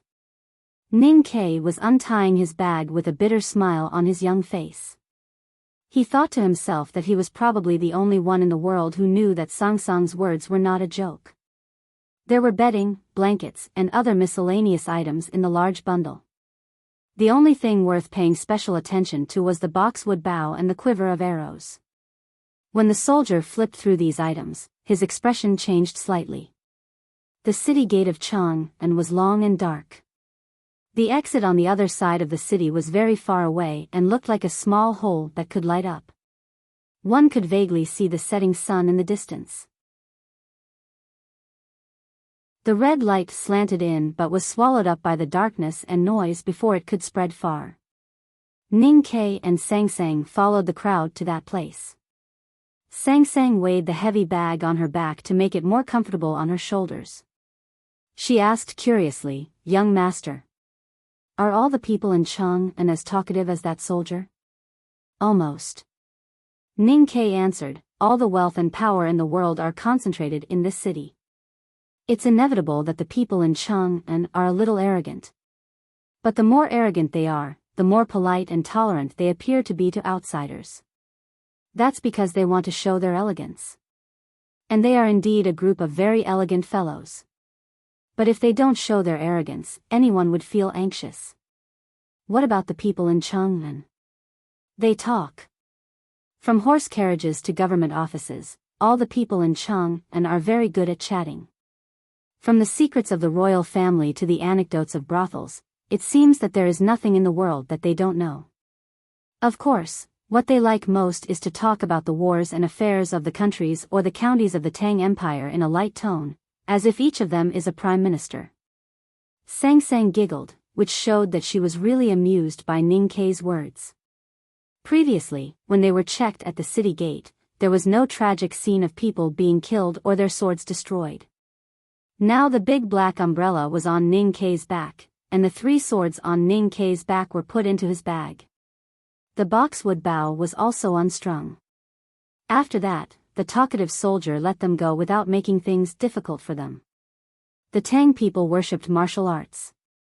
If they didn't have a few weapons at hand, it would be more painful than killing them. Therefore, the empire had always been very lax in this aspect. In Chang'an, people were allowed to carry swords, but not knives. They were allowed to carry bows and arrows, but they had to be unstrung. Crossbows were forbidden. Other than that, there were no other restrictions. As for whether one would secretly knock the bowstring and take out the saber after entering the city, no one would care. The Chang'an local government would not care. The military ministry would not care. Even the emperor in the palace would not care about these things. Ning Ke and Sang Sang were used to living in the frontier fortress. Every night in the city of Wei, there were no lights except for the taverns. Apart from the soldiers gambling, there were no other sounds.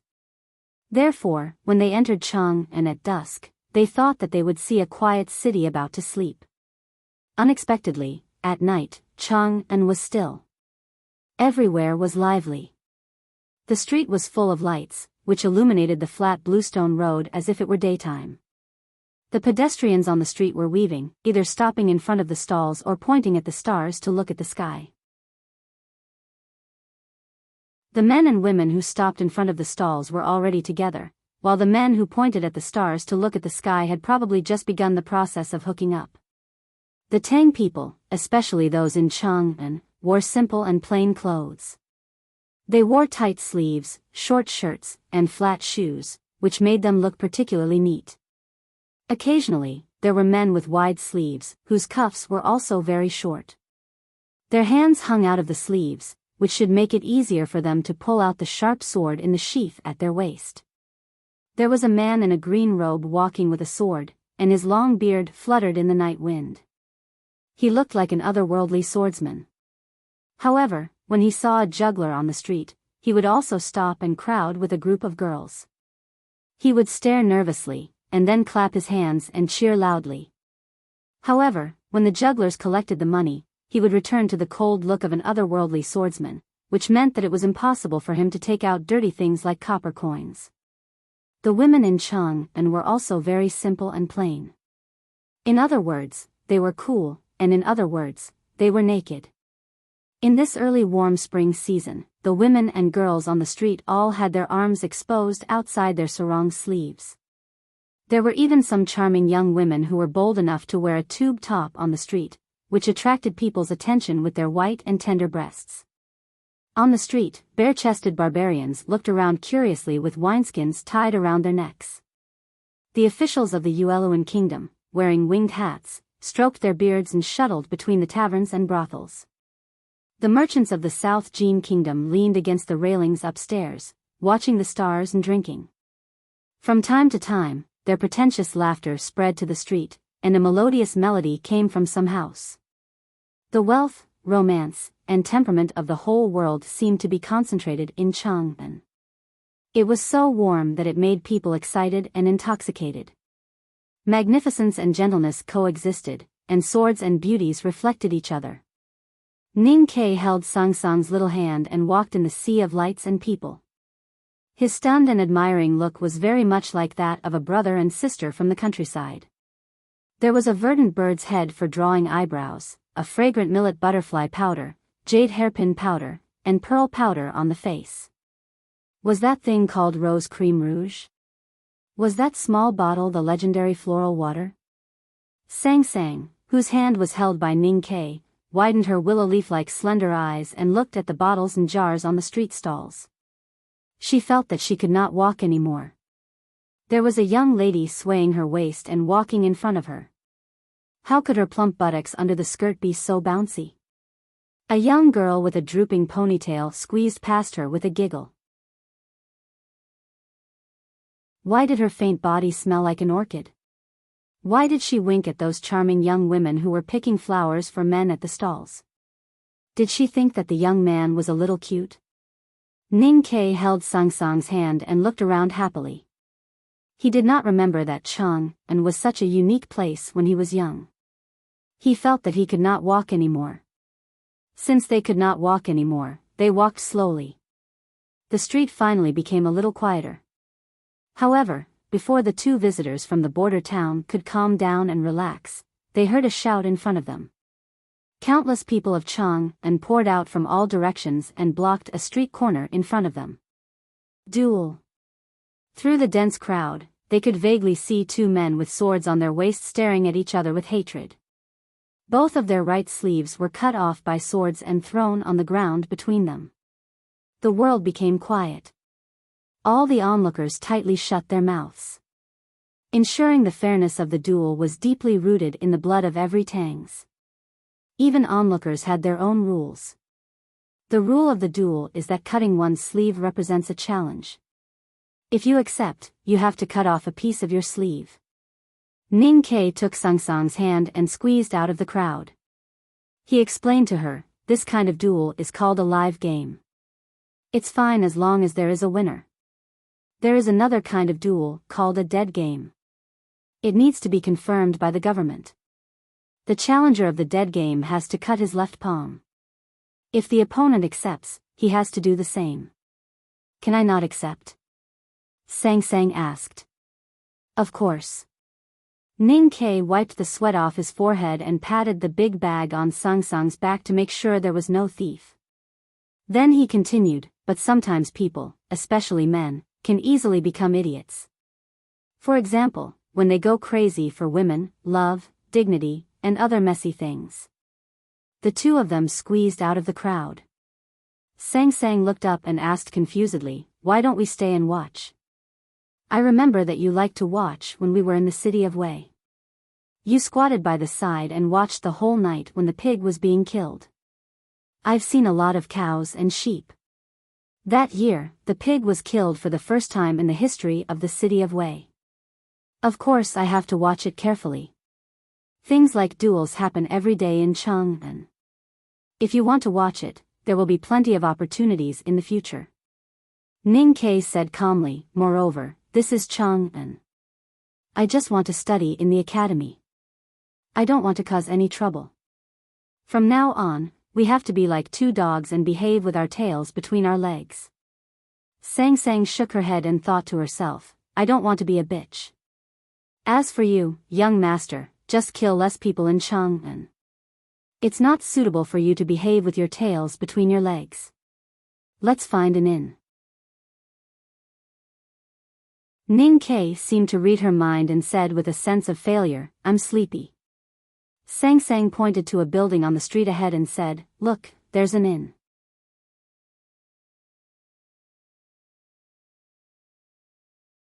Chapter 29.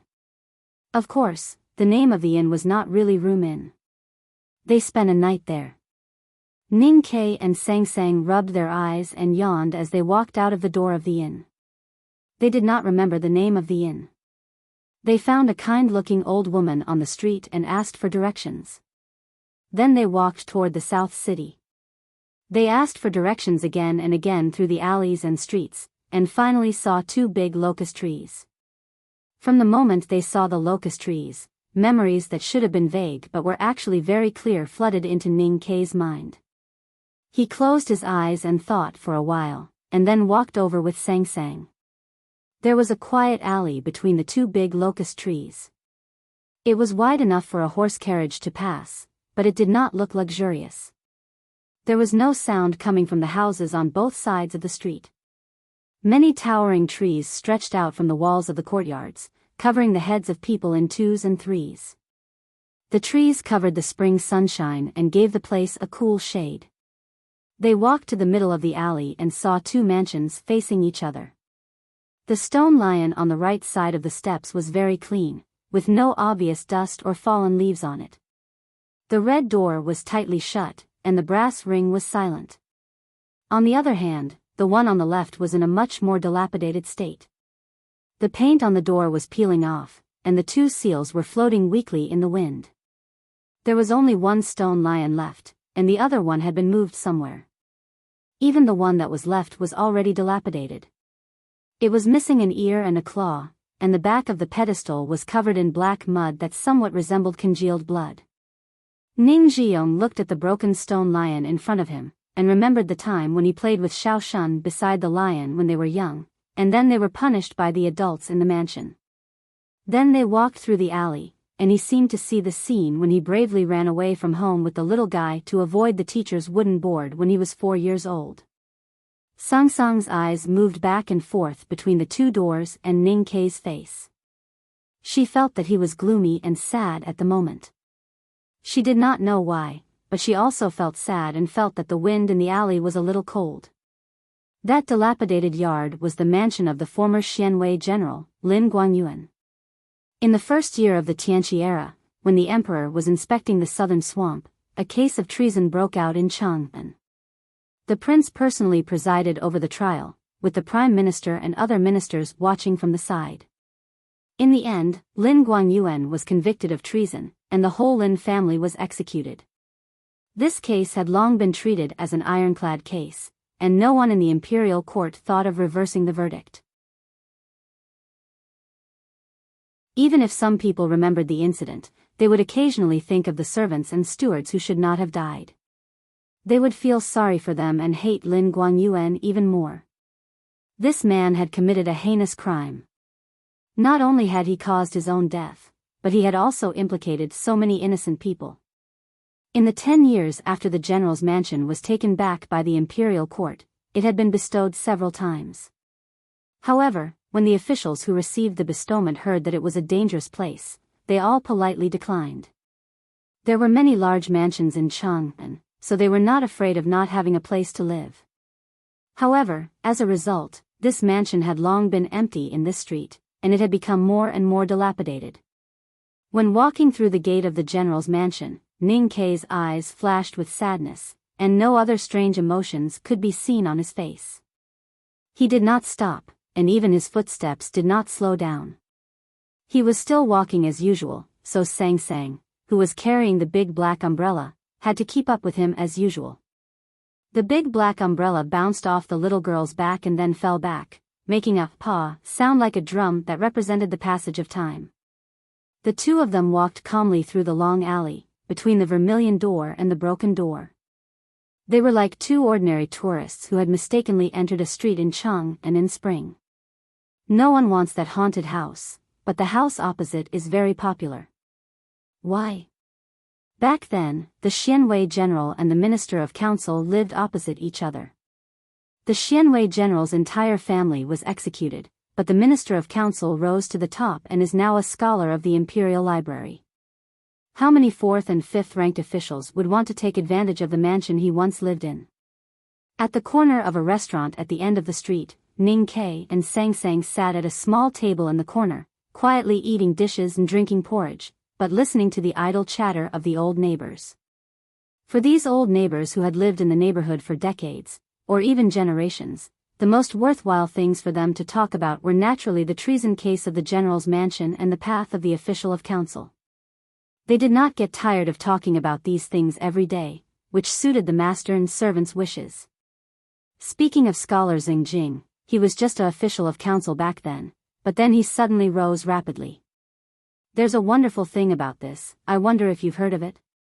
Back then, this matter was so big that even the palace made a statement. Who in this market hasn't heard of it? A middle-aged man shook his head and said sarcastically, a dignified official of council married a fierce wife. The wife of the legal wife, out of jealousy, even tried to hurt the concubine's belly. That's not surprising.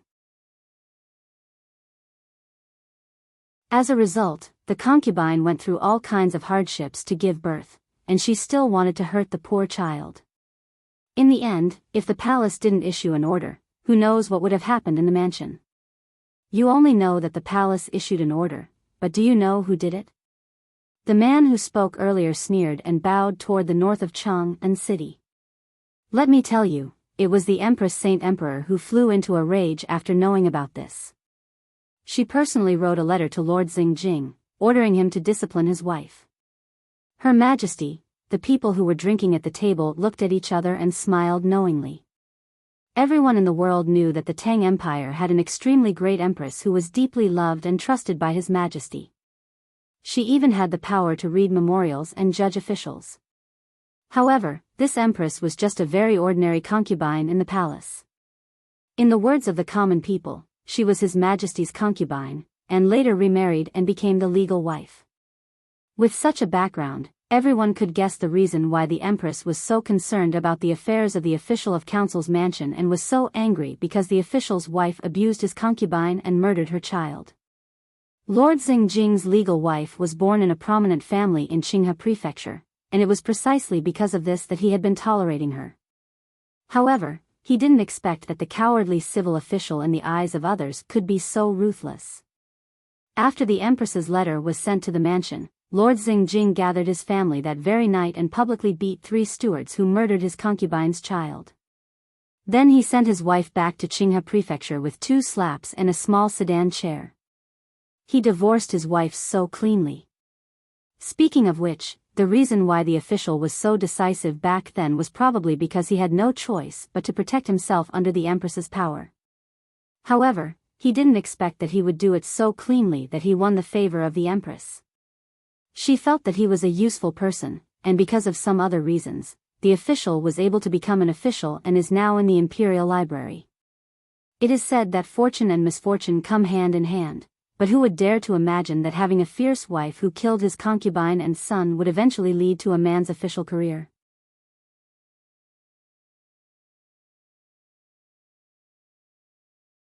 Chapter 30. Everyone around the table sighed. Ning Ke and Sang Sang sat in the corner, playing with the shredded pickles in the plate and listening silently. The sound of them drinking porridge was also very sad. He didn't have much of an impression of Sir Xing Jing, but he had a deep impression of his wife who was as fierce as a tiger. He didn't know who was right or wrong in this family fight that had spread to the palace. Anyway, it had nothing to do with him. He was more concerned about the situation in the First Minister's mansion. Compared with Lord Xing Jing, General Lin Guanyuan is really unlucky. That's not right. He dared to commit treason, so he should die 1,000 times. But the people in the mansion are really pitiful. The old man picked up the tip of his chopsticks and broke the salted egg on the plate. He drank a mouthful of the cheap lotus white and sighed, "None of you have seen it with your own eyes. I happened to be there that day." The sound of killing shook the heavens in the general's mansion. Heads fell like watermelons falling to the ground. That blood overflowed from under the door. I don't want to speak for the traitor. It's just that sometimes I feel sad when I think about it. At that time, the neighbors all knew that there were several officials in the imperial court who were good friends with Xianwei general. But after the incident, no one stood up for the general, and no one even collected the corpse. The old man put down his wine cup and looked around the restaurant subconsciously. He looked at the street outside the door and said in a low voice, "Have you heard of Huang Xing, the city gate officer? He was brought back by Xianwei general from the frontier fortress. He was the one who first accused the general of treason. Where is he now? He has joined the prince and is doing well now. And the Zhaowu commandant is said to be doing well now. I don't know if these people will think of the heads in Xianwei general's mansion when they are indulging in debauchery every day. If so, how do they feel?" The chopsticks dipped into the egg yolk and ate the wine. Although it was slow, it was still finished. The idlers around the table drank up the daily lotus white wine set by the fierce wife at home. Then they stopped chatting and bid farewell with a smile. Ning Ke and Sang Sang were still sitting at the small table in the corner. The porridge on the table was already cold. The edges of the pickled cabbage were blown by the wind, but they obviously had no intention of leaving. "Young master, what is your relationship with the general's mansion?" Sang Sang looked at him and asked seriously. Ning Ke answered with a smile, "Of course. I'm asking, what's the relationship, not whether there's a relationship or not," Sang Sang corrected her seriously. After a moment of silence, Ning Ke gradually stopped smiling and said seriously, "But I can't tell you about this relationship. You're my maid now. If you tell anyone, the imperial court will execute us together."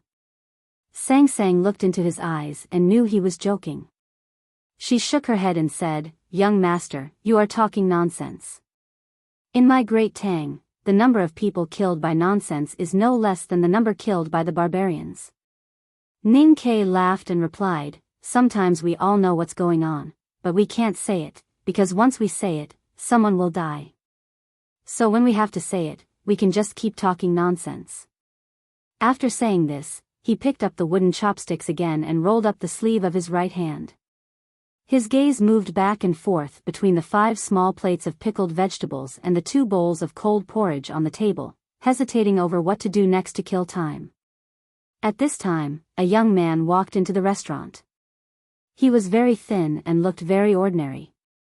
The most obvious feature was his dark complexion. His face was much darker than Sang Sang's, like the bottom of an iron pan that had been used for many years. Sang Sang probably rarely saw someone darker than her. She could not help but raise her head and look at him curiously. However, she felt that it was a little impolite. When she was about to look away, she was surprised to find that the dark and thin young man was walking toward the corner. Her body slightly stiffened and her right hand reached behind her back to hold the middle of the black umbrella. The dark and thin man did not come for them. He sat at the table next to them and reached out his hand to order some food and wine. Sang Sang relaxed a little and did not notice that the dark and thin man was sitting very close to Ning Quebec. When the dark and thin man walked into the restaurant, Ning Ke did not recognize him. After all, when they met in the forest of the Yen territory, they were still very young. The dark and thin man called him Little Ning and he called him Little Blackie. Now, after so many years, Ning Ke had become a teenager and the dark and thin man had become a calm young man. Ning Ke picked up a pickled vegetable with his chopsticks and put it into his mouth. He chewed it like a girl who could not help covering her mouth and giggling. After chewing a few times, he found that it was the vinegar pickled vegetable head that he disliked the most and Sang Sang's favorite. "It seems that you have been doing well these years," he said while holding back his laughter. Sang Sang's chopsticks had just reached the side of the vinegar pickled vegetable head. She showed a slight look of complaint on her face and wondered why the young master had changed his temper today to compete with her for this food. When she suddenly heard Ning Ke's question, she realized that he should be asking the dark and thin man who had just walked in. Her chopsticks froze on the side of the plate. The dark and skinny man's shoulders twitched as if he was trying to hold back his laughter. He said, "I'm not as good as you. How could you pass the initial examination of the academy? You even tricked that little girl into becoming your handmaiden. You're so King wicked. Speaking of which, she doesn't seem to recognize me anymore. How old was she 7 years ago? She wasn't a genius like me, who was born with knowledge." Ning Ke picked up the bowl of porridge and said angrily, "Let's get down to business. How many of those bastards did you help me find out who killed my family? And how many of those who slaughtered your entire village and helped Xiahou cover up?" The dark and thin young man answered, "Everyone in the world knows who first accused Lin Guangyuan of treason. However, it is not so clear about the few guys who came out to testify and make it an ironclad case. I only found out that 2 guys were released from prison 8 years ago and are still in Chang'an City. It's wonderful to say that these 2 guys are not doing well now. I don't know if they will regret the decision they made back then." Ning Ke did not turn back and thought in silence. But the dark and thin young man suddenly turned back and said with a frown, "Why do we have to sit back to back? Why do we have to make so many turns to send a letter? Where did you learn these messy things? Why do I always feel that we are like spies from the enemy country meeting?" Ning Ke helplessly covered his forehead and sighed. Looking at the dark and simple face, he said, "Damn it, didn't you say that you are working undercover in some gang under the order of the military ministry? I didn't know that you spies are so unprofessional." The dark and thin young man laughed and opened his arms. He said, "Who cares about being spies?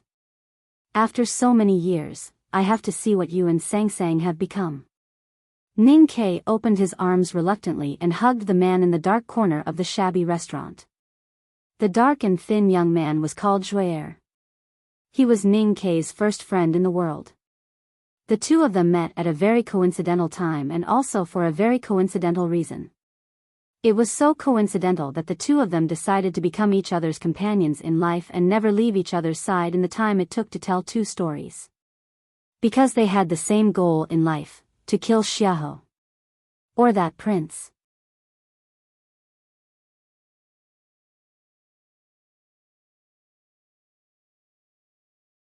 Chapter 31. In the 6th year of the Tianqi era, the Tang Empire and the Yan Kingdom went to war.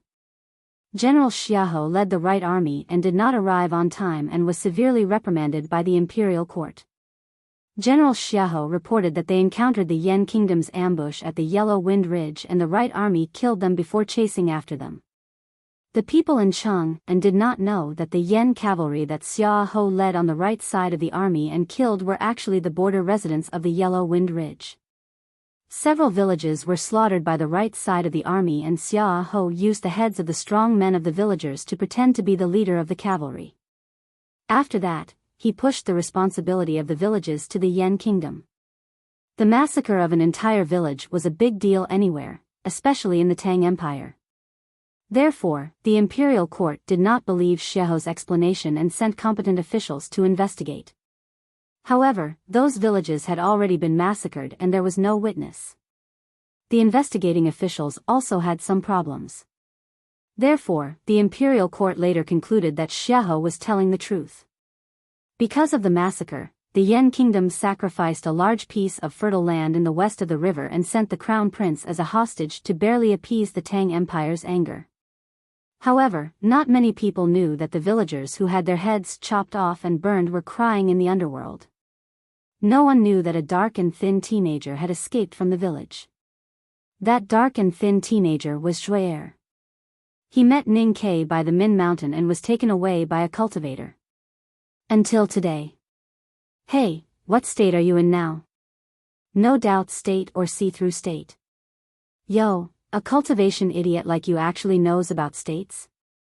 Of course. Cultivation is such a simple thing. It's very stupid. Ning Ke was actually just showing off the knowledge he had just learned in front of a friend whom he had not met for a long time. See-through state my ass. My poor but respectable master had just stepped into the no doubt state on the day he died.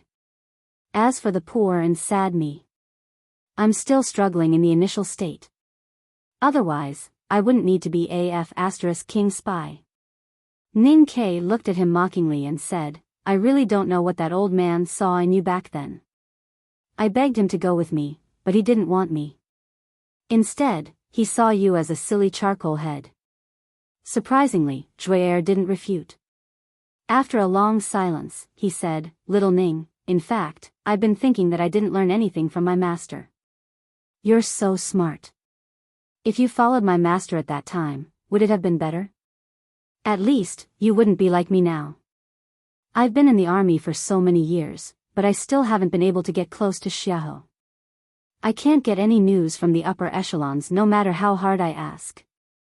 Ning Ke looked at him quietly and suddenly laughed. He said, Who said you didn't find out anything? At least now we know how many times Xiahou goes to the bathroom a day, don't we? These things won't help in killing him. It's helpful. Ning Ke looked into his eyes seriously and said, On the way here, I killed a group of Xiahou's assassins. It's all thanks to the information you've given me all these years. Juer was very clear about the strength of the assassins under Xiahou's command. He looked at the lad in front of him in shock. He couldn't understand what kind of adventure this lad had encountered in the 7 years that he hadn't seen him. How could he be able to do such a thing? However, he didn't voice out the doubts in his heart. He just smiled and asked, How does it feel to kill Xiahou's men for the first time? It feels good. Ning Ke recalled the feeling when he slashed out 3 times and said slowly. Suddenly, he frowned and stared at Juer's dark face. He said, It won't be good if people find out about our relationship. Chang'an is very big. Don't think that you can see enemies all the time. Moreover, you should understand one thing. To those bigwigs, the people of the general's mansion are all dead, and our village has also been slaughtered. Therefore, you and I are people who don't exist. Naturally, no one will be wary of us. Speaking of which, you're the official handyman of General Xiahou's bodyguard team. How did you suddenly become the golden hatchet man of the Goldfish Gang? I followed my boss back to the capital to report on my work. I didn't expect the military to ask me to be a spy. Besides, our gang isn't called the Goldfish Gang. It's called the Fish Dragon Gang. My boss asked me to keep an eye on our gang leader because some people suspect that he has something to do with the Yueluan Kingdom. You know, many businesses of the nobles in the imperial court, even the transportation of military supplies, sometimes rely on these gangs to maintain order. If they collude with the enemy country, there will be serious problems. Our gang leader? Ning Ke frowned and looked at him. He said, There's something wrong with these 4 words. It means that you respect this gang leader very much. You've even treated yourself as a popular hatchet man in the gang. Darky, you have to wake up. Although I've never been an undercover, I've seen a lot. I know that you can't get emotional when you're an undercover. Once you get emotional, you'll end up in a miserable state. Our gang leader is a good man. Juer lowered his head and kept silent for a long time. Then he raised his head and looked at Ning Ke seriously. He said, Actually, he should have seen through my identity, but he didn't do anything to me. Ning Ke wanted to persuade him further, but Juer raised his right hand and firmly refused. He said, He's my big brother, a big brother whom I respect very much. You don't have to persuade him anymore. On the contrary, I have something to ask of you. If anything happens to me in the future, I hope that you can repay my big brother's kindness when it's convenient for you. Ning Ke was silent and looked at him quietly. He didn't know what had happened in the biggest gang in Chang'an, but he could tell that Juer was serious. He couldn't help but be curious about his big brother. What kind of Jianghu bigshot was that Juer was so convinced that he couldn't repay his big brother's kindness even after his death? At the end of their first conversation after 7 years, the two of them briefly talked about the recent situation. After hearing about the assassination on Northern Mountain Road, Juer was shocked and asked, It's such a good opportunity. why don't you get in touch with the princess? Even if her social class is too far apart from ours, as long as you bring out the same stubbornness that you used to pester my master, who in this world can refuse you? Ning Ke shook his head and said firmly, no. The princess seems to be wise and thoughtful, but she's actually a naive, stupid, and idiotic idiot. If I follow her, I might lose my life at any time. They parted at the small restaurant. Ning Ke and Sang Sang left first and began to ask for directions again and again. When they were about to reach the market where the inn was located, it began to rain. With a bang, the big black umbrella bloomed over their heads like a black lotus, shielding them from the rain. Sang Sang held the umbrella handle tightly with both hands, raised her little face, and asked in confusion, why do you always say that the princess is an idiot? In fact, she's really a good person. Really a good person. Ning Ke looked at the road in the rain and shook his head slowly. The Vermilion Bird Avenue, which led directly to the Imperial Palace in the north, was originally gray, but became black after being soaked by the rain. Ning Ke and Sang Sang stood on the side of the road and looked at it. They only felt like a black, long, and straight ribbon, which was worn on the chest of the magnificent Chang and city. It was elegant, solemn, and frightening, especially the vermilion bird carved in the middle of the avenue. Its two eyes stared at them without anger, as if it was about to fly up from among the stones and pounce on them. Under the black umbrella, the master and the handmaiden felt the ancient murderous intent at the same time. Fear surged out from the deepest part of their bodies. Their hands that were holding each other instantly became extremely cold, and they were so stiff that they couldn't move. Holding the big black umbrella, they struggled to stand on the side of the road for a long time. They didn't come to their senses until the wind and rain finally stopped. The sun shone on the long street again, and the pedestrians walked around them. Looking at it, the vermilion bird deeply engraved on the Imperial Road did not change at all.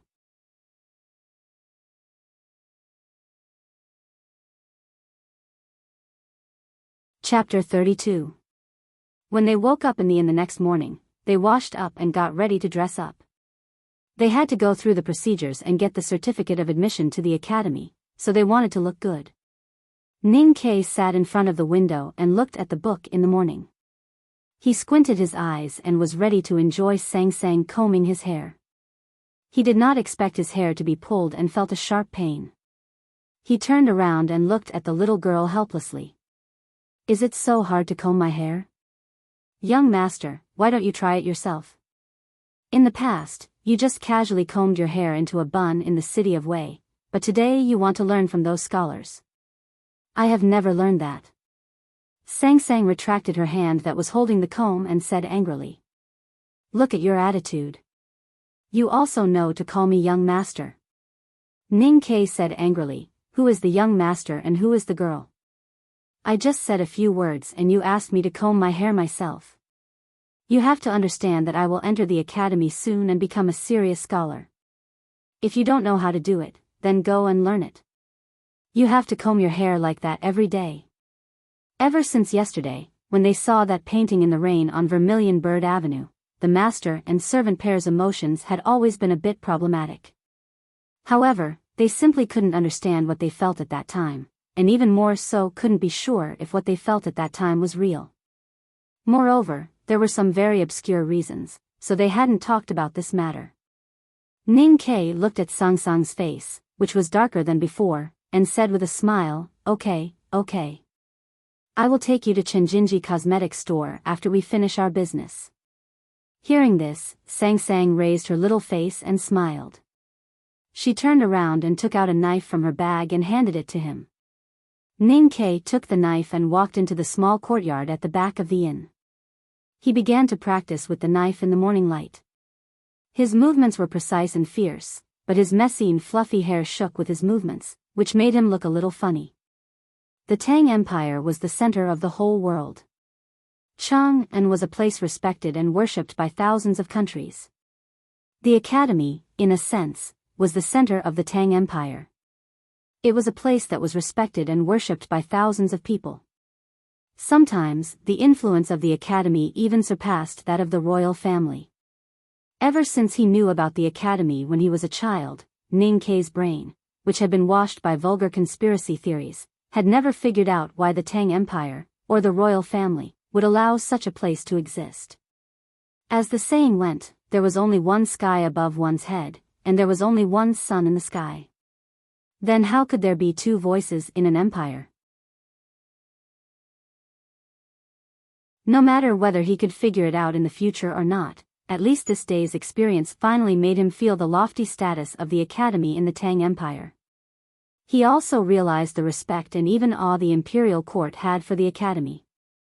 It was just a simple certificate of eligibility for the academy entrance examination, but it required 3 of the 6 departments to stamp it.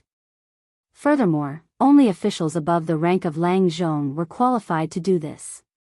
In the military ministry, the Ministry of Personnel, and the Ministry of Rights, Ning Kei had seen more officials above the 5th rank today than he had seen in the past 16 years.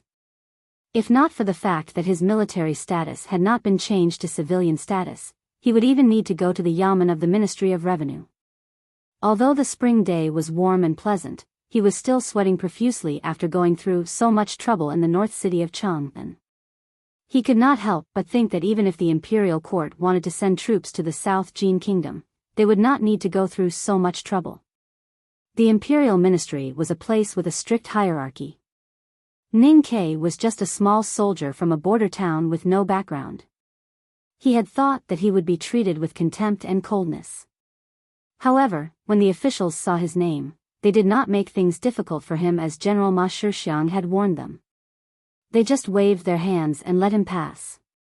Ning Kei thought about it carefully and realized that the princess had sent someone to greet him. The princess had returned from the grassland and encountered an assassination on her way back. When she returned to Chang'an, she must have been congratulated by hundreds of officials, held a banquet in the palace, and secretly investigated. If it had been someone else, they would have been very grateful for him. However, he did not think so, because this was something that he had previously discussed with Her Highness. Although they had discussed it beside the fire, Her Highness did not act like a highness. After stamping the last stamp in the Ministry of Rights, the sun had already begun to set in the west. Fortunately, the Tang Empire's bureaucracy was not too bureaucratic and was quite efficient. The Yamen responsible for issuing the certificate of eligibility for the academy entrance examination was not far from the Ministry of Rights, and it was still open at this time. There were 2 or 3 young people who had just received the certificate and were whispering at the door. It's not a good idea to stay in an inn all the time. I can't get to know my classmates. It's not bad to move to the academy in advance. Maybe I can get to know some senior brothers and sisters. It's not cheap to live in the academy. It's even more expensive than the best ULI inn in Chang'an. Speaking of which, it was better during the time of Emperor Taizu. At that time, the academy didn't have to pay for food and accommodation. There's no need to save money. In my opinion, it's good to go to the academy one day earlier. If you can familiarize yourself with the environment, you will have a higher chance of passing the academy entrance examination. I heard that the military ministry went crazy this time and recommended more than 70 candidates. Ning Kei was about to walk inside when he suddenly stopped and looked at the young scholar with hands folded in front. He asked, "Brother, did you just say that the academy doesn't provide food and accommodation now?" The 3 people looked at Ning Kei as if they were looking at an idiot. They probably wanted to say, "If you don't even know this, why do you want to enter the academy?" Ning Kei's favorite thing to do was to laugh at others for being idiots behind their backs.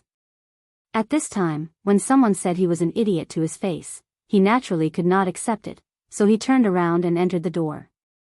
When he came out again, the young scholars at the door were long gone. Otherwise, they would definitely mock him when they saw his pale face. Sang Sang had been waiting outside the door. She held the big black umbrella to block the sun from making her face darker. She was squinting at the good idea when she suddenly saw Ning Kei's appearance. She suddenly became nervous and trotted to him. She asked in a trembling voice, "What's wrong? The academy doesn't allow students to bring their handmaidens?" Did you tell the adults inside that I can help the academy as long as I have a place to live? That's not the problem. Ning Kei's lips were a little dry. He looked at her and said in a slightly hoarse voice, I just asked clearly. The academy doesn't provide food and accommodation at all. That means if I pass the exam, I have to pay 30 taels of silver every month. 30 taels of silver? Sang Sang subconsciously raised her voice and screamed, then what's the point of studying? She knew it was meaningless when she said this. She frowned and looked at Ning Kei bitterly. She said, Young master, we have saved 76 taels of silver these years. We didn't spend a single copper coin on the way with the princess. Including the money from selling the carriage, the general's financial support and the gambling debts, we have less than 200 taels of silver. After arriving in Chang'an, we stayed in the inn for 2 days and had 5 meals. Ning Kei stopped the little handmaiden's nagging and said uneasily, the academy entrance exam will be held in a month. It seems that we have to stay in the inn for a month. You have to include this expense. If Sang Sang could see her face at this time, she would feel a little happier. Because her little black face had become much paler because of shock and uneasiness.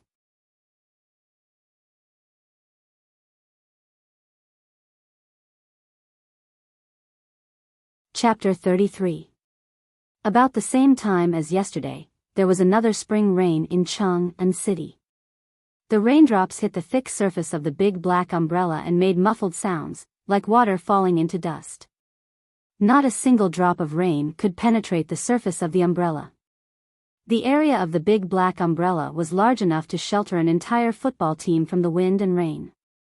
But somehow, Ning Kei and Sang Sang still felt that they were drenched and their bodies were so cold that they were about to turn into ice sculptures. Let's find a place to hide from the rain, he said in a hoarse voice. Then he thought of the strange thing on the street yesterday and added, don't go to the Vermilion Bird Avenue. So the master and the servant walked aimlessly along the green trees on the street for some distance. Then they stood quietly under the eaves of a side street in the northern city of Chang'an and put away the black umbrella. Then they were silent for a long time, looking at the dense rain in front of them and the little water splashes in front of their boots. They were completely speechless. My great Tang Empire. Ning Kei said these 6 words in a tone without the usual confidence and pride. Instead, he said with some hidden bitterness. It's really shameful to rely on education to earn money. Even if you don't provide board and lodging, can't you charge me a little cheaper? And you should know that I saved your princess. Why did you just ask someone to pass a message? Why didn't you give us 1,000 or 800 taels of silver? That's not generous at all. She frowned and looked down at the water splashes on the bluestone. She counted with her fingers and said, we can't stay in an inn for more than a month. We don't have that much money.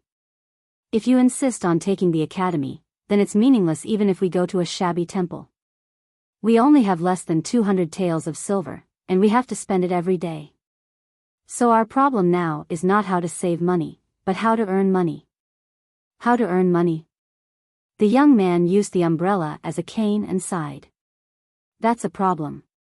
The spring rain was pattering. The master and the servant were hiding from the rain on the street while worrying about the problem of making a living. Of course, hunting was out of the question. Not to mention the terrible 30 taels of silver a month, the key problem was that there was no hunting place near Chang'an. Ning Kei had realized this when he was in the city of Wei. The mountains and forests around Chang'an belonged to the old master of the emperor, so the prey in the mountains naturally belonged to the old master of the emperor. If he were to plunder all the prey in the mountains and forests within 2 months, he might be accused of stealing the royal gardens. Sang Sang looked up and said timidly, I can't do needlework. I carefully looked at the stalls on the street that night. The craftsmanship in Chang'an was much better than mine. There were many styles that I had never seen before, and I couldn't understand the needlework. Looking at the rain, Ning Sang Sang said, it is a pity that there are no horse gangs or mountain bandits around Chang's or around Chang. Otherwise, I was. When I was I was that I was. Mountain. I was. I horse. I king, I. When I realized the purpose of killing the horse gangs and collecting firewood, the horse gangs at Shubi Lake became poor again. Sang Sang scolded in a low voice, I told you at that time that you were too ruthless. As a result, the horse gang of Shubi Lake sent people to keep an eye on the city of Wei all day long. As soon as they found out that you led the team to the grassland, they immediately packed up their gold and silver and ran away. As a result, I didn't make any money last year. I was young and inexperienced. Ning Ke said awkwardly. Suddenly, he raised his eyebrows and said, how about joining a gang? I can't directly borrow money from Darky. But I can use his connections to join a gang. Then I can try to get a position in 10 days and collect money. You said that the academy will test the morality of the students. If the academy finds out that you are in a gang and bullies the good, they might just remove you from the list. Then you won't need to earn this money. Sang Sang reminded him. Ning Ke hated that his little handmaiden was always stupid and lazy when he needed to show her memory. But when he didn't need to show her memory, she was always smart and good at remembering. She was like a genius child. He said angrily, then what should I do? If I can make money without letting the academy know, then I can only be a killer. The problem is, where is the killer organization? I can't just meet a man in black on the street of Chang'an and ask, excuse me, I want to know how to get to the most powerful killer organization in the Tang Empire. Can you show me the way? Sang Sang was not afraid of his anger. She said seriously, young master, I know you feel ashamed. But we have to find a way to make money. Otherwise, we'd better go back to the city of Wei. I said I won't go back if I can't make a name for myself. Ning Ke said bitterly. In the Min Mountain, the city of Wei, and the grassland, he and Sang Sang could survive no matter how poor the situation was. But now that they were in the prosperous and affluent Chang'an, survival had become a serious problem for them. A penny could stump a hero, which was a rare headache for the master and the servant. Ning Ke's eyes suddenly lit up. He said, I know. We sell century eggs. No, I should say century eggs. Sang Sang frowned and repeated, century eggs? He smiled and said, without a doubt, the century eggs I make are the best in the Tang Empire. Sang Sang looked at him and said seriously, but the people in the city of Wei don't like it. I don't like it either. It's too bitter. Ning Ke stopped smiling. He looked at the pedestrians in the rain and pretended to be calm. He said, actually, I was joking. Sang Sang looked up at his chin. After hesitating for a long time, she plucked up her courage and said, young master, there's actually a very simple way to make money. I just don't know if you're willing to do it. Ning Ke turned his head and instantly felt that the little handmaiden's little black face had become more pleasing to the eye and beautiful than ever. He said gently, nowadays, as long as I can make money, there's nothing I'm not willing to do. Sang Sang replied, young master, your calligraphy is so good. Let's sell your calligraphy. Ning Ke's expression froze. He looked at her and said seriously, Sang Sang, you've become uglier. Sang Sang was confused. Ning Ke scolded angrily, what do you mean by selling calligraphy? That's calligraphy. Do you know what calligraphy is? How can you sell the things of a scholar? I'd rather sell my body than sell it. Sang Sang shouted angrily, young master, you're not a scholar. You're just a woodcutter. Don't you always say that you're better at writing than killing people? Since you're willing to kill people to make money, why can't you make money by writing? Ning Ke retorted weakly without much confidence, I've said that's not writing, it's called calligraphy. He lowered his head and looked at his shoes that were wet from the rain. He looked at the words that he had just written with the rainwater from the black umbrella. He knew that he had lost to the little handmaiden once again in life. The line of words written with rainwater was as follows, don't worry about being poor, worry about having a fierce maid at home.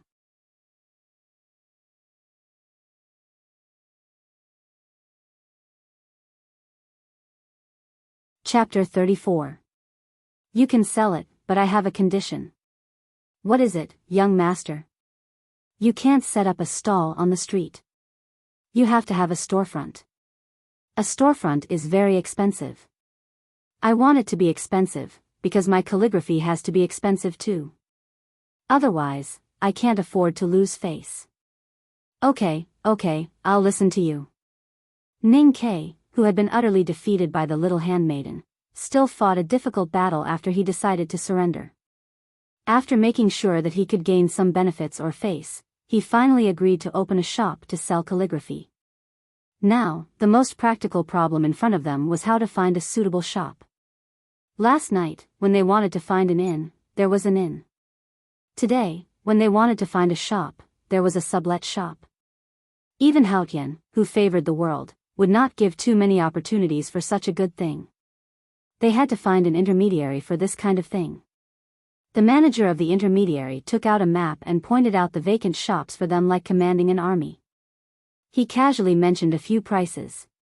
Then, under Sung Sung's strong request, they chose the area around the imperial city to the government offices. Then they moved to the north city to avoid the rich west city and the quiet south city. Finally, they settled on the east city, which was known for its messiness. Chang'an covered a large area, but it had a larger population. The rent for a shop could be said to be extremely expensive. Even in the eastern city, where the land was the cheapest, it was not cheap to find a suitable shop. The two of them had less than 200 taels of silver in total, so the choice was even smaller. For 2 consecutive days, they followed the manager of the real estate agency everywhere, but to no avail. On the 3rd day, there was finally good news. The manager, whose eyes were about to turn green, excitedly waved his arms and told Ning Ke that a small calligraphy shop on Lin 47th Street in the East City was going to change hands. It had all kinds of stationery. The monthly rent was 15 taels of silver, and the transfer fee was another 50 taels of silver. The lease still had a year and a half left. All these conditions were very suitable for Ning Ke, mainly for Sang Sang. Ning Ke and Sang Sang looked at each other and saw the surprise in each other's eyes. The price was indeed not high, and the location on the map was not bad. However, they had to see for themselves. Moreover, opening a shop to sell calligraphy was related to their survival in Chang'an for the next few years. Therefore, they did not immediately agree, but asked to go to the small calligraphy shop to have a look. The owner of the rental shop was not there, and neither was the previous owner. The steward opened the dusty wooden door with a key, and the 3 of them walked in. The shop was very small, with some banners hanging on the surrounding white walls. On the wooden shelves on the east wall, there were things like writing brushes, ink, paper, and grinders. The most satisfying thing was that there was a house at the back of the shop, and there was a well in the small house at the back. Ning Ke and Sang Sang looked around casually. Thinking of the low rent, they were somewhat willing. I don't want these paintings. You'll have to reduce the transfer fee. Ning Ke looked at the wall full of scrolls and the shabby handwriting on the scrolls. He frowned and said, although those brushes, ink, paper, and inkstones are not good things, they can still be used. I'll take them as a gift from you. Sang Sang looked up at Ning Ke with an admiring smile, thinking that the young master's words were very well said. The steward wanted to cry but had no tears. He thought to himself, I already know how stingy you two are these days, but I didn't expect you to be so stingy. I'm just a steward, not your enemy. What's the point of torturing me? After torturing and torturing, the matter was finally settled. Sang Sang took out a silver box from her bag and carefully counted it for a long time before handing over the agreed amount of silver. They signed a document. From this moment on, the small calligraphy shop on Lin 47th Street in the Eastern District officially belonged to Ning Quebec. After sending off the steward with a smile, Sang Sang put down her bag and took out a handkerchief to cover her head and face. She also took out a big towel from somewhere and fetched a bucket of well water from the back of the house, ready to start cleaning. Thinking that they might have to sign the document today, the two checked out of the inn and carried their luggage here. They would not hesitate to save a day's inn fee. The steward obviously didn't notice this detail. Otherwise, he might have asked for a higher price, but it was more likely that he would be scared out of his wits by this stingy pair of master and servant. The small calligraphy shop was filled with the smell of dust and water. The thin Sang laboriously moved the bucket of water, set up a stool, and squatted down to clean the shop. Occasionally, she raised her arm to wipe her forehead, which was not covered by the handkerchief, although there was no sweat on it. Ning Kei had never cared about such things. He took a stool and sat by the door. Looking at the corner of the imperial city that could be vaguely seen in the distance, the quiet Lin 47th Street, and the shadows of the locust trees on both sides of the street, he thought that the shop would definitely have a good business in the future. Moreover, he had only spent so little money. He could not help but feel gratified and shouted with a smile, "Young master, your hands are itching." The busy Sang was obviously in a good mood today. She answered crisply, "Let's do it tonight." Okay. After a hasty dinner, Sang spread out a roll of paper on the long, polished table. She took out an ink ingot and an inkstone, poured water into the inkstone, rolled up her sleeves, lifted her wrist, and slowly drew circles on the inkstone. Soon, the ink became thicker. Everything was left by the previous owner. Although it was not good, it was complete. Ning Kei was already waiting by the side with a brush in his hand. On the brush holder in front of his right hand, there were 5 or 6 brushes, the tip of which could not be seen clearly. The inferior ink did not have any fragrance when it melted, but had a slight odor. The brushes on the brush holder did not look good either, but he did not care about it. His face was full of an expectant smile, and he kept rubbing the thumb and index finger of his left hand behind his waist, as if itching.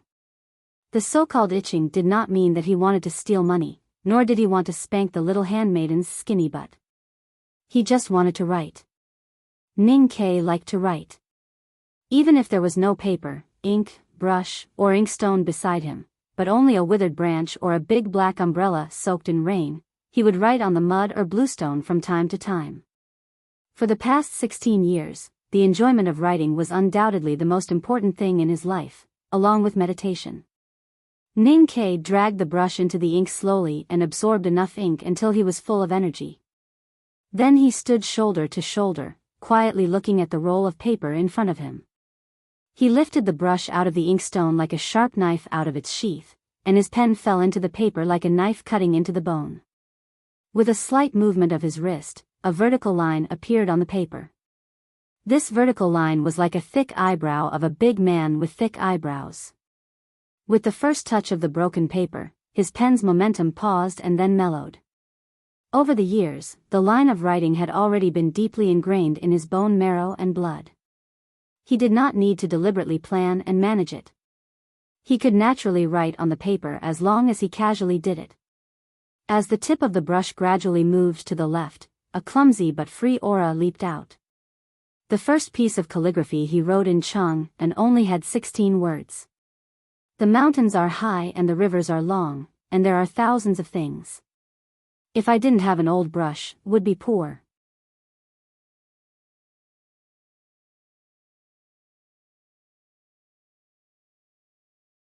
Chapter 35.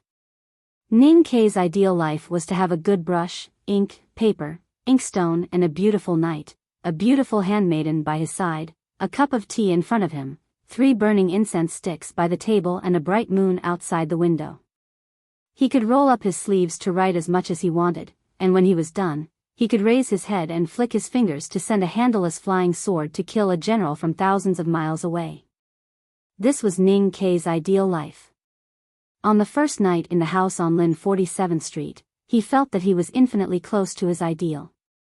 Although the brush, ink, paper and inkstone were all cheap goods, although the night was silent but not spacious, although there was only clear water without tea, only porridge and sesame seed cake on the table without burning incense, although there was still no bright moon outside the window, although the handmaiden was too small, too dark and too ugly, and although he now felt that cultivation was a very stinky and hollow fart, although there were so many ifs, he still felt very happy when he could write freely on the snow-white paper. He even thought that Sang Sang's idea of selling calligraphy was really a genius. The city of Wei was bitter and cold, not poor, but not rich either. The materials transported by the military ministry did not include brush, ink, paper, and inkstone. Therefore, it used to cost a lot of money to write a few scrolls of calligraphy. Now, he could use the brush, ink, paper, and inkstone freely and could even exchange them for money. Sang Sang would not complain in a low voice. Was there anything happier in the world? Painful and torturous time always passed like a year, but happy and enjoyable time was really fleeting. When he finally raised his head, picked up the bowl and drank half of the water, rubbed his sore wrists and shoulders, and decided to take a rest, it was already dawn outside the door. There was a faint sound of pouring water and hawking coming from afar. After writing for a whole night, there were already many scrolls of paper around him.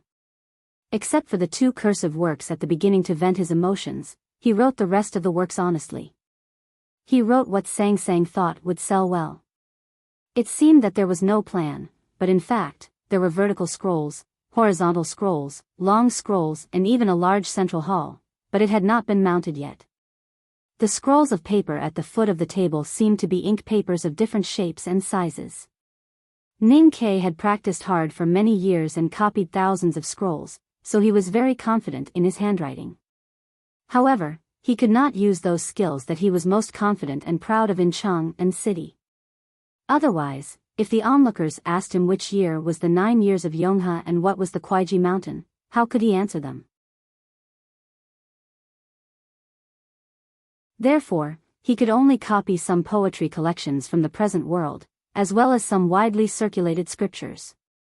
However, he believed that even so, after these scrolls of paper were hung on the wall, there would definitely be countless high-ranking officials, nobles, celebrities, and scholars with discerning eyes, who would come after hearing the news. Aya, the threshold will be broken in 2 days. Looks like we have to prepare for repairs in advance. Ning Ke thought proudly. He stretched his right hand to the wall and tore down the paper roll left by the former owner as if he was pulling out a pile of garbage.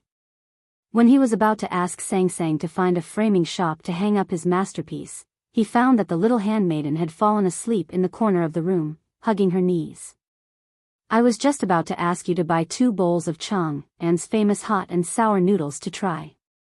He looked at the little lass who was sleeping soundly and couldn't help but shake his head. He took a short shirt and covered her body with it. Then, he pushed open the door and walked out. Under the comfortable morning light, he followed the alluring scent of green onions and the hawkers. Uncle, how much for a bowl of noodles? So expensive? Look, my shop is over there, and we are all neighbors. How about a cheaper price? Yes, that's the shop. I haven't named it yet. I've already thought of a name. I just need to make a signboard. What name? Old Brush Pen Shop. In order to get close to the hawker and buy 2 bowls of cheap hot and sour noodle soup, Ning Ke had randomly named the shop. This was somewhat unreasonable no matter how one looked at it. Therefore, Sang Sang had no idea about the shop's name, but she could not help mentioning her young master for several years because of this. All in all, this shop with a shopkeeper who was also a calligrapher, a handmaiden who was also a handyman, and such a strange name, had finally made its debut in Lin 47th Street. Ning Ke's only dissatisfaction with this shop was that it was too far from the framing shop, and framing was too slow. Unfortunately, he was not good at framing, so he had to wait patiently for another 2 days. One day, when it rained again in Chang'an, the shop on Lin 47th Street quietly opened for business. Ning Ke was wearing a brand new scholar's green robe, holding a cheap red clay teapot in his left hand. Standing behind the threshold in front of the wall full of books, he seemed to see a new life waving at him, and that new life was very handsome and pleasant. Spring rain is as precious as oil, a good sign. He sipped the tea, standing inside the threshold and looking at the wind and rain outside. He said with emotion, the fragrance of tea and ink is intoxicating.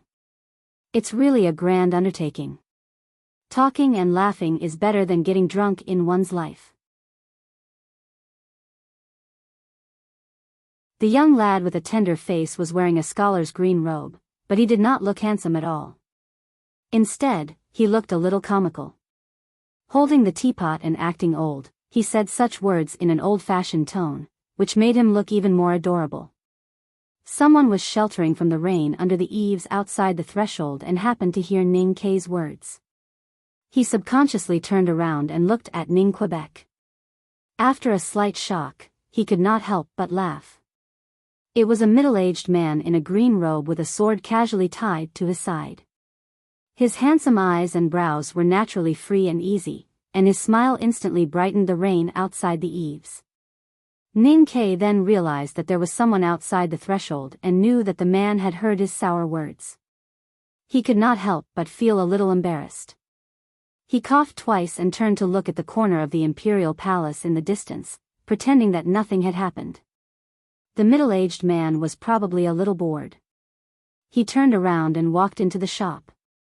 He casually looked around the wall with his hands behind his back. His eyes showed admiration and surprise, but it seemed that he did not want to take out money.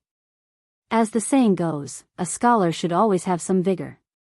Ning Kei was too lazy to greet the customer, even though the man was the first customer since the opening of the old brush pen shop and had a deep historical significance. After looking around, the middle-aged man walked back to Ning Kei and said with a smile, "Little boss." Before he could finish his sentence, Ning Kei corrected him with a smile, "Please call me boss. Don't call me little boss just because I look young. Just like I won't call you swordsman just because you carry a sword. Alright, little boss." The middle-aged man did not change the way he addressed Ning Quebec. He said with a smile, "I really want to know why you are willing to rent this shop that no one has been willing to rent for 3 months. Ning Kei replied, "It's a quiet place with a good environment. I have no reason not to rent it." The middle-aged man smiled slightly and said, "I just want to remind you that the reason why this shop has not been rented out even though it's so cheap is not that other people are dumber than you. It's because the warehouse of the shipping department of the Ministry of Revenue is going to be expanded. The Chang and local government has always wanted to take back the shops on this street. You know that the compensation given by the local government is very little. It's too risky to rent a shop here, and you may lose everything at any time. You said it's quiet here, but didn't you notice that the shops on the side are all closed?" Ning Kei slightly frowned and looked at the man, asking, "Why do you know these things?" The middle-aged man calmly replied, "Because the shops on both sides of this street are all mine."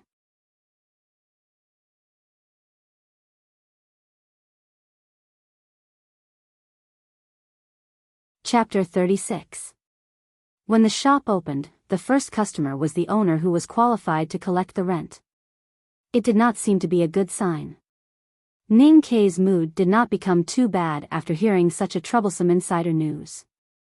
He believed that a man who could own an entire street in Chang and was either rich or had a powerful backer. Since the owner had made a promise to him, it was unnecessary for him to worry about other things. Since the old brush pen shop was the only tenant on this street, the middle-aged man generously said that he would waive the rent for 3 months before he left. That alone was enough to make the master and the servant happy. What really troubled him was the business that was as miserable as a cold spring breeze. The spring rain in Chang and lasted for 4 or 5 days in a row, pitter-patter, as if there was no end to it. The air was cold and the road was wet and slippery, so people were naturally reluctant to go out. Now, only his shop was open on this long street. The doors of the shops in the front and back of the street were tightly closed, so there was no way for people to gather. Therefore, it seemed more and more deserted. Apart from 2 or 3 groups of people, there were only a few sparrows jumping on their little feet. How could there be any business? On the first day of opening, Ning Kei had always said that the spring rain was as precious as oil, but now it had become as cheap as urine. He sat on a round chair with a long ledge and looked at the rain outside the shop, sighing again and again. If a person's gaze could really have power, and if he was a grand cultivator or psyche master who had entered the knowing destiny state, his resentful gaze was enough to directly tear down the gray wall. The middle-aged man said that both sides of Lin 47th Street were his shops, but not the gray wall opposite the old brush pen shop. Behind that gray wall was the warehouse of the Ministry of Personnel, which needed to be expanded. That was one of the reasons why Ning Kei was unhappy. At noon, someone finally stepped into the deserted shop. It was a fat man with a big belly who looked like a rich businessman and 2 attendants.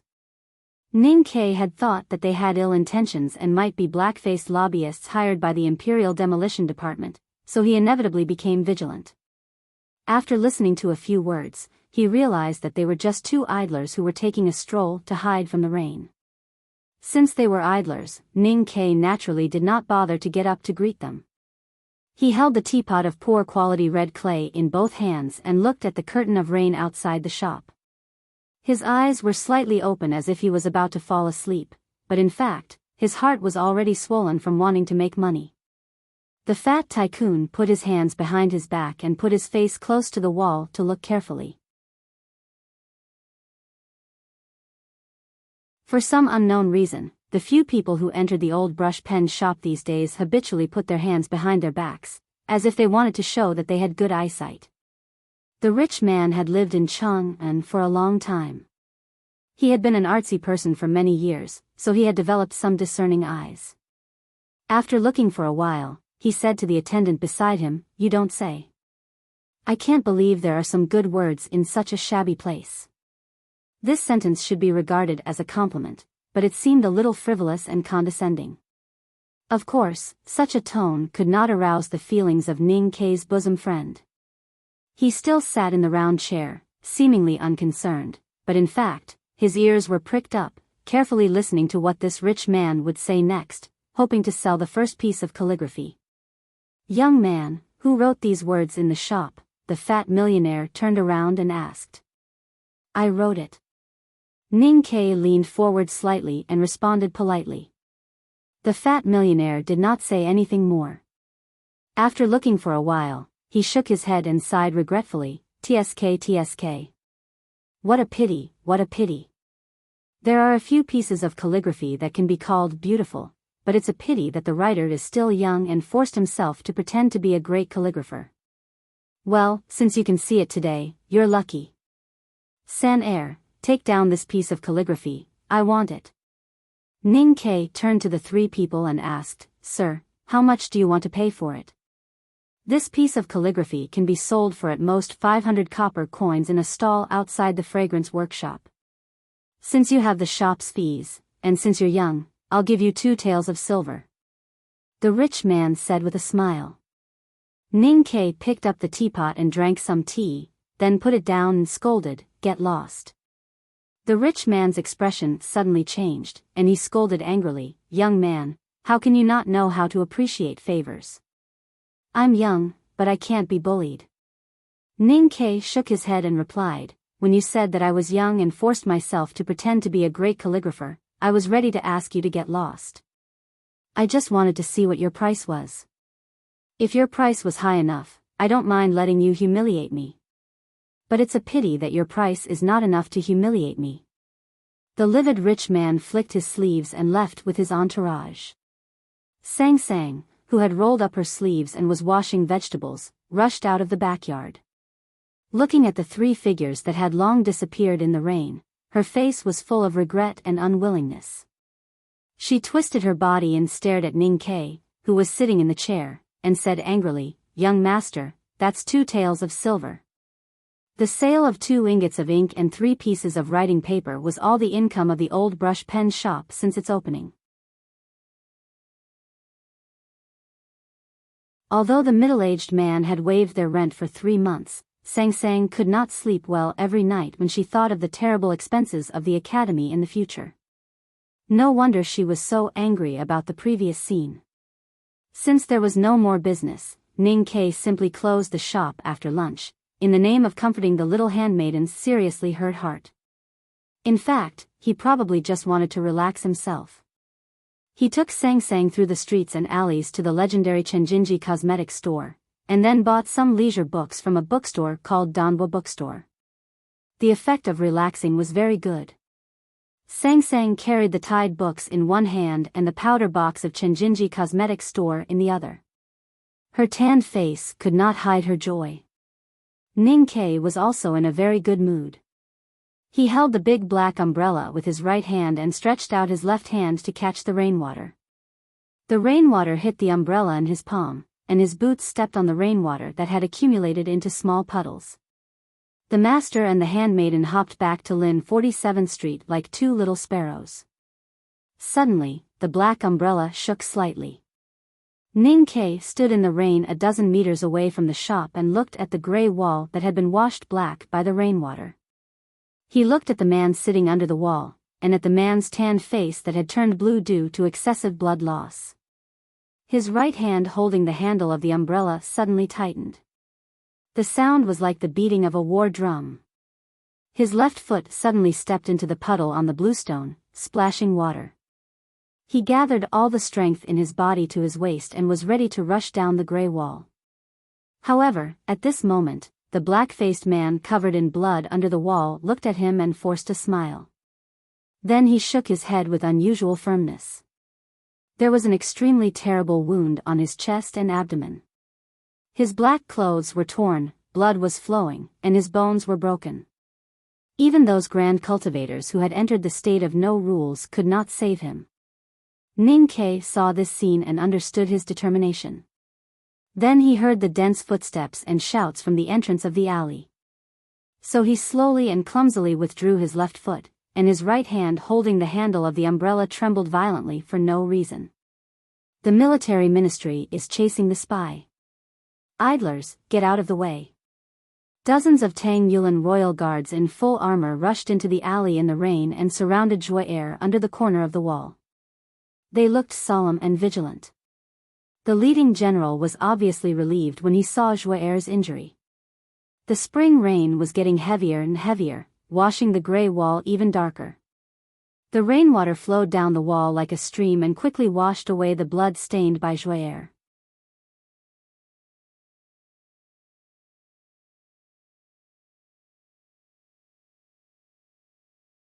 Chapter 37.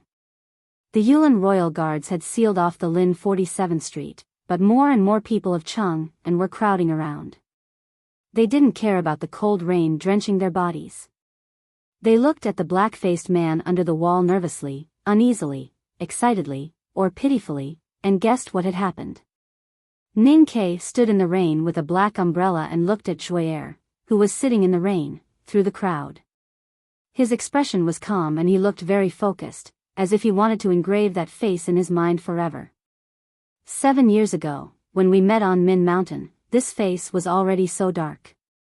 Why are you so dark? Darker than the bottom of a pot, darker than Sang Sang, and darker than the night. They hadn't seen each other for 7 years, but little Darky had become a black-faced man. After all, this face was still a little strange.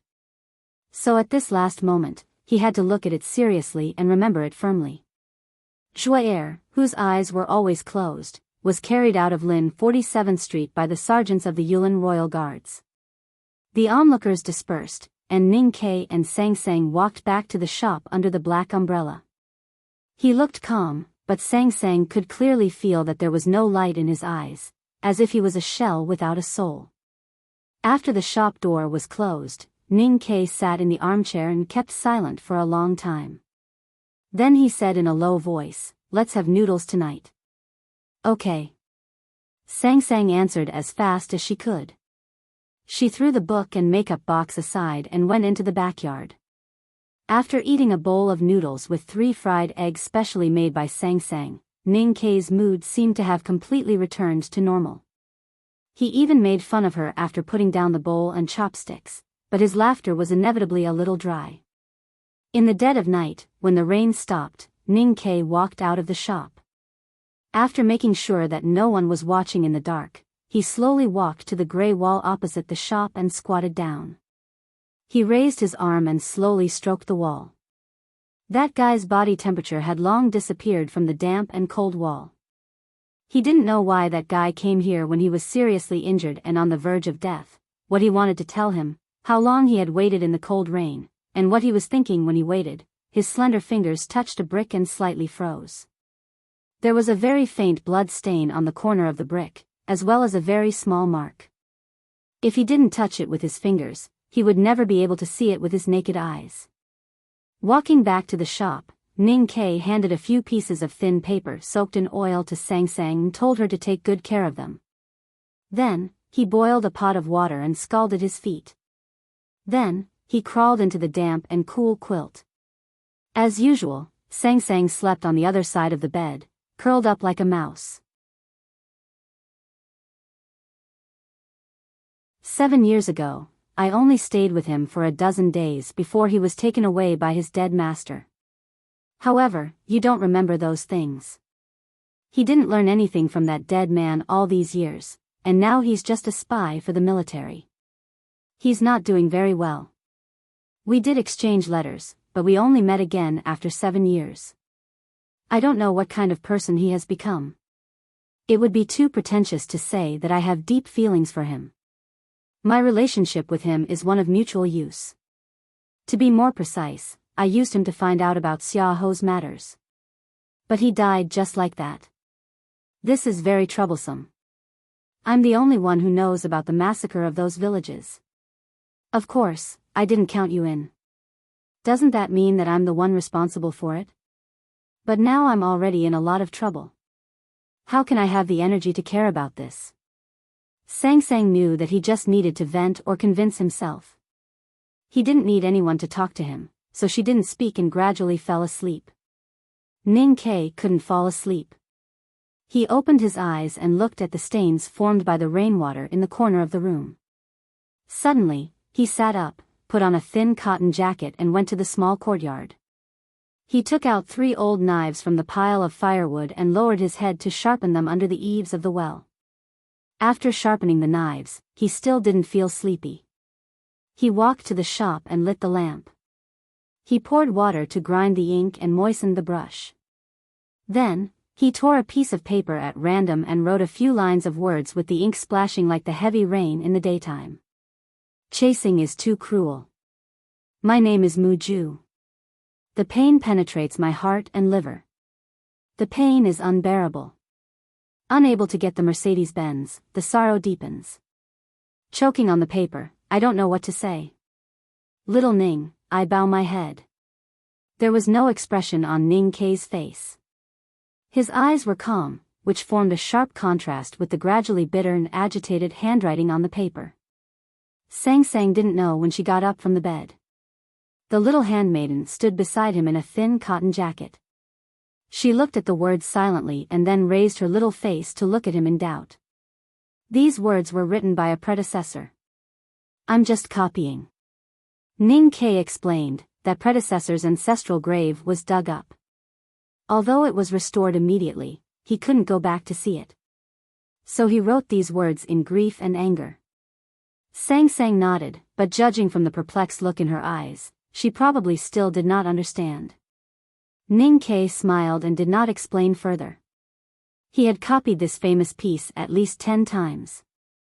Only tonight did he roughly understand what kind of pain could pierce through his heart and liver, and what kind of things could make people choke with emotions and not know what to say at the last moment.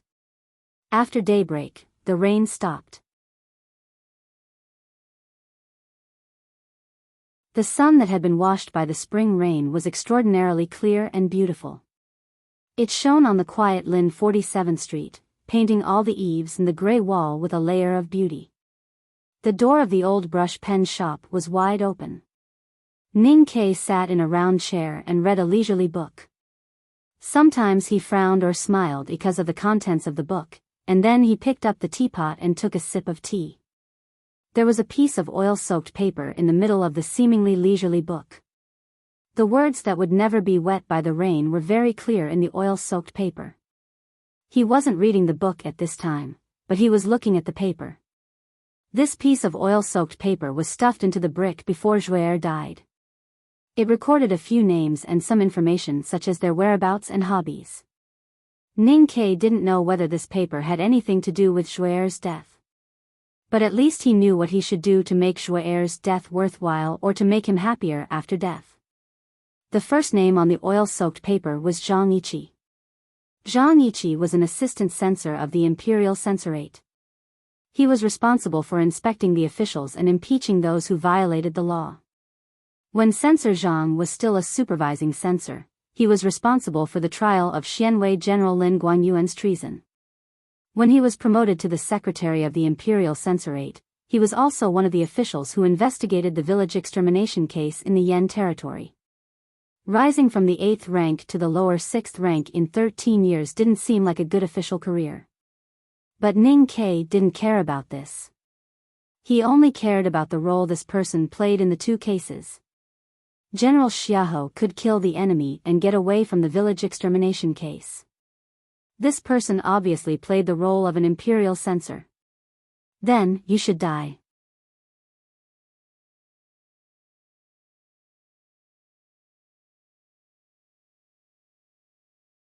Chapter 38.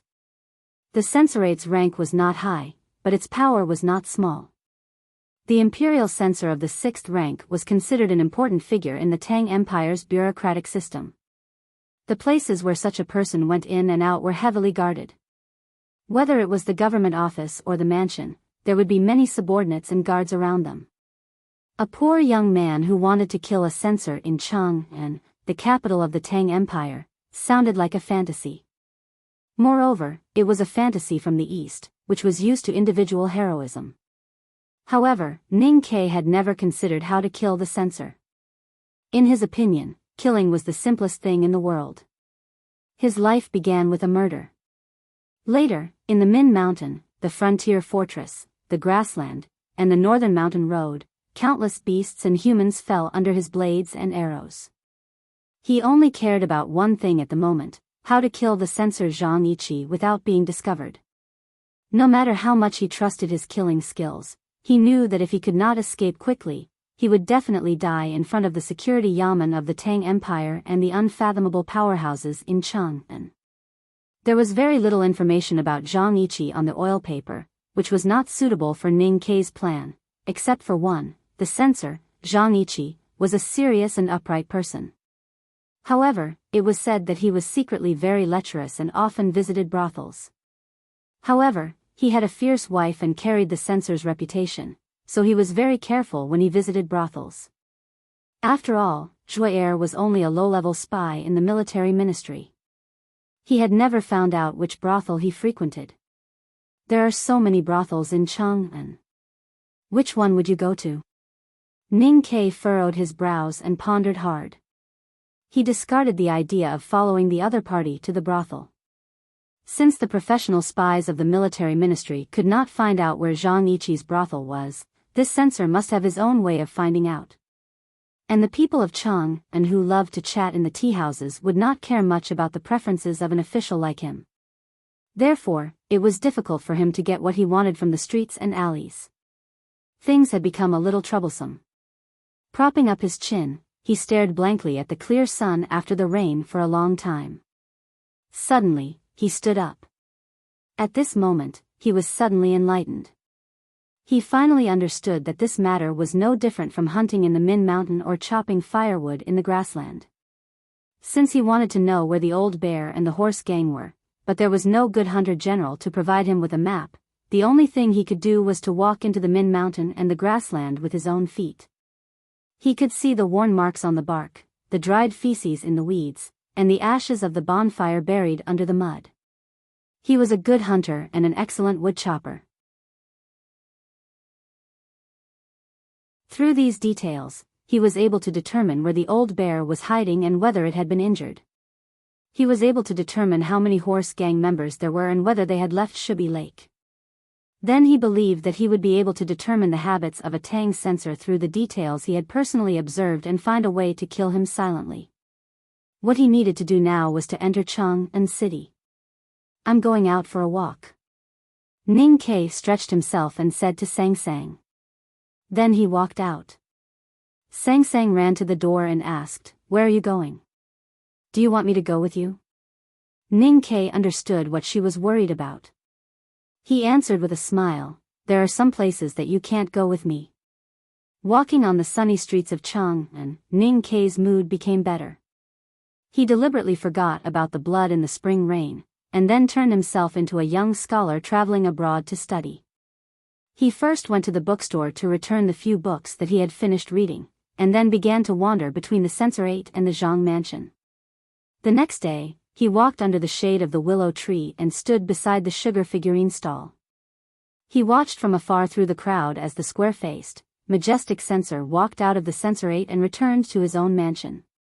Looking at the censor's strong entourage, the well-disciplined public security army in the streets, and the Yulin Royal Guards cavalry that occasionally galloped past him, Ning Ke was more and more certain that he could not use such a reckless method as killing people on the street.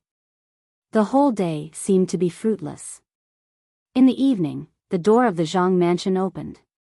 The censor seemed to be attending an official banquet.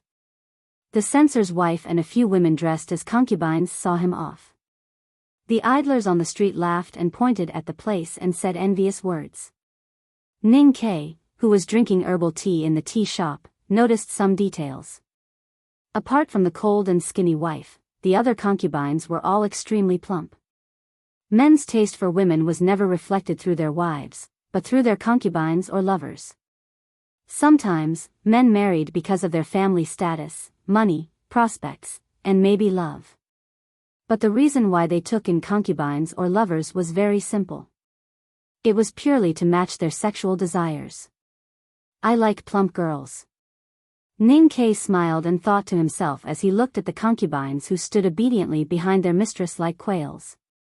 Their eyes revealed pride and slyness from time to time. Following the censor's sedan chair for 4 streets, Ning Ke watched as the sedan chair entered a majestic prince's mansion. He quietly looked at the door of the prince's mansion, then turned around and walked to a crowded place. He found the idler and asked, "My friend, I want to know if there are any brothels in Chang, and where the girls are known for their plump bodies?" This question was very stupid, but after handing over a piece of silver, even the stupidest question could get a not-so-stupid answer. In the eyes of the idler, Ning Ke suddenly became a rich and tender scholar who came to Chang and from another place. After making fun of him, Ning Ke held the teapot and introduced the brothels in Chang and to him with great professionalism. Hearing the names that were even more complicated than the academy entrance examination, Ning Ke rubbed his eyebrows and said with a bitter smile, "There are too many. Say, which ones are the most expensive? And the environment must be quiet." Holding the names and addresses of a few famous brothels, Ning Ke searched the brightly lit streets of Chang'an. He lingered and hesitated in those romantic places. He did not enter some of the brothels. Just by looking at the appearance and the surrounding environment, he was sure that the censor was definitely not a regular customer. This was purely a hunter's intuition. The problem was that he was really not good at hunting in such places. He felt a little embarrassed that he did not enter the brothels after being politely invited by the pimps at the entrance. When he walked to the 4th brothel on the list, he realized that his method was not only stupid, but extremely stupid. There were so many brothels in Chang'an, and the environment was quiet and elegant. Which brothel did not have plump and popular girls? Wouldn't the chances of bumping into that old bear be too low if he were to recklessly bump into it like a blind bear? When he lingered outside the brothel for a while and turned to leave, he suddenly heard a silver bell-like voice behind him. The clear laughter floated far away on Chang'an Street, attracting the attention of countless people. Ning Ke suddenly turned around and saw that the brothel was brightly lit. The ladies who had not yet started work were leaning against the railings and laughing.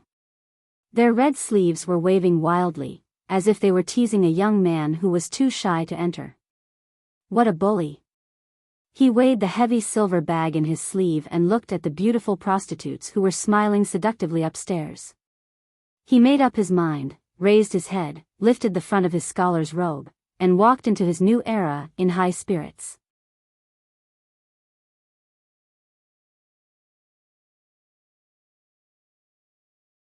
Chapter 39.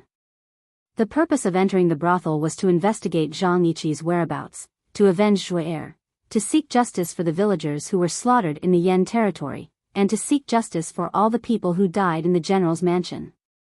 Ning Ke walked into the brothel with these thoughts in mind. Then, he sincerely realized that these excuses were bullshit. If he insisted on this view, Darky would definitely come back from the underworld covered in rain and give him a hard kick. Thinking of these things and the fact that he was about to open a new chapter in his life, he was very nervous. After entering the brothel, he realized that he did not see the signboard outside clearly. In fact, there was no signboard in the brothel at all.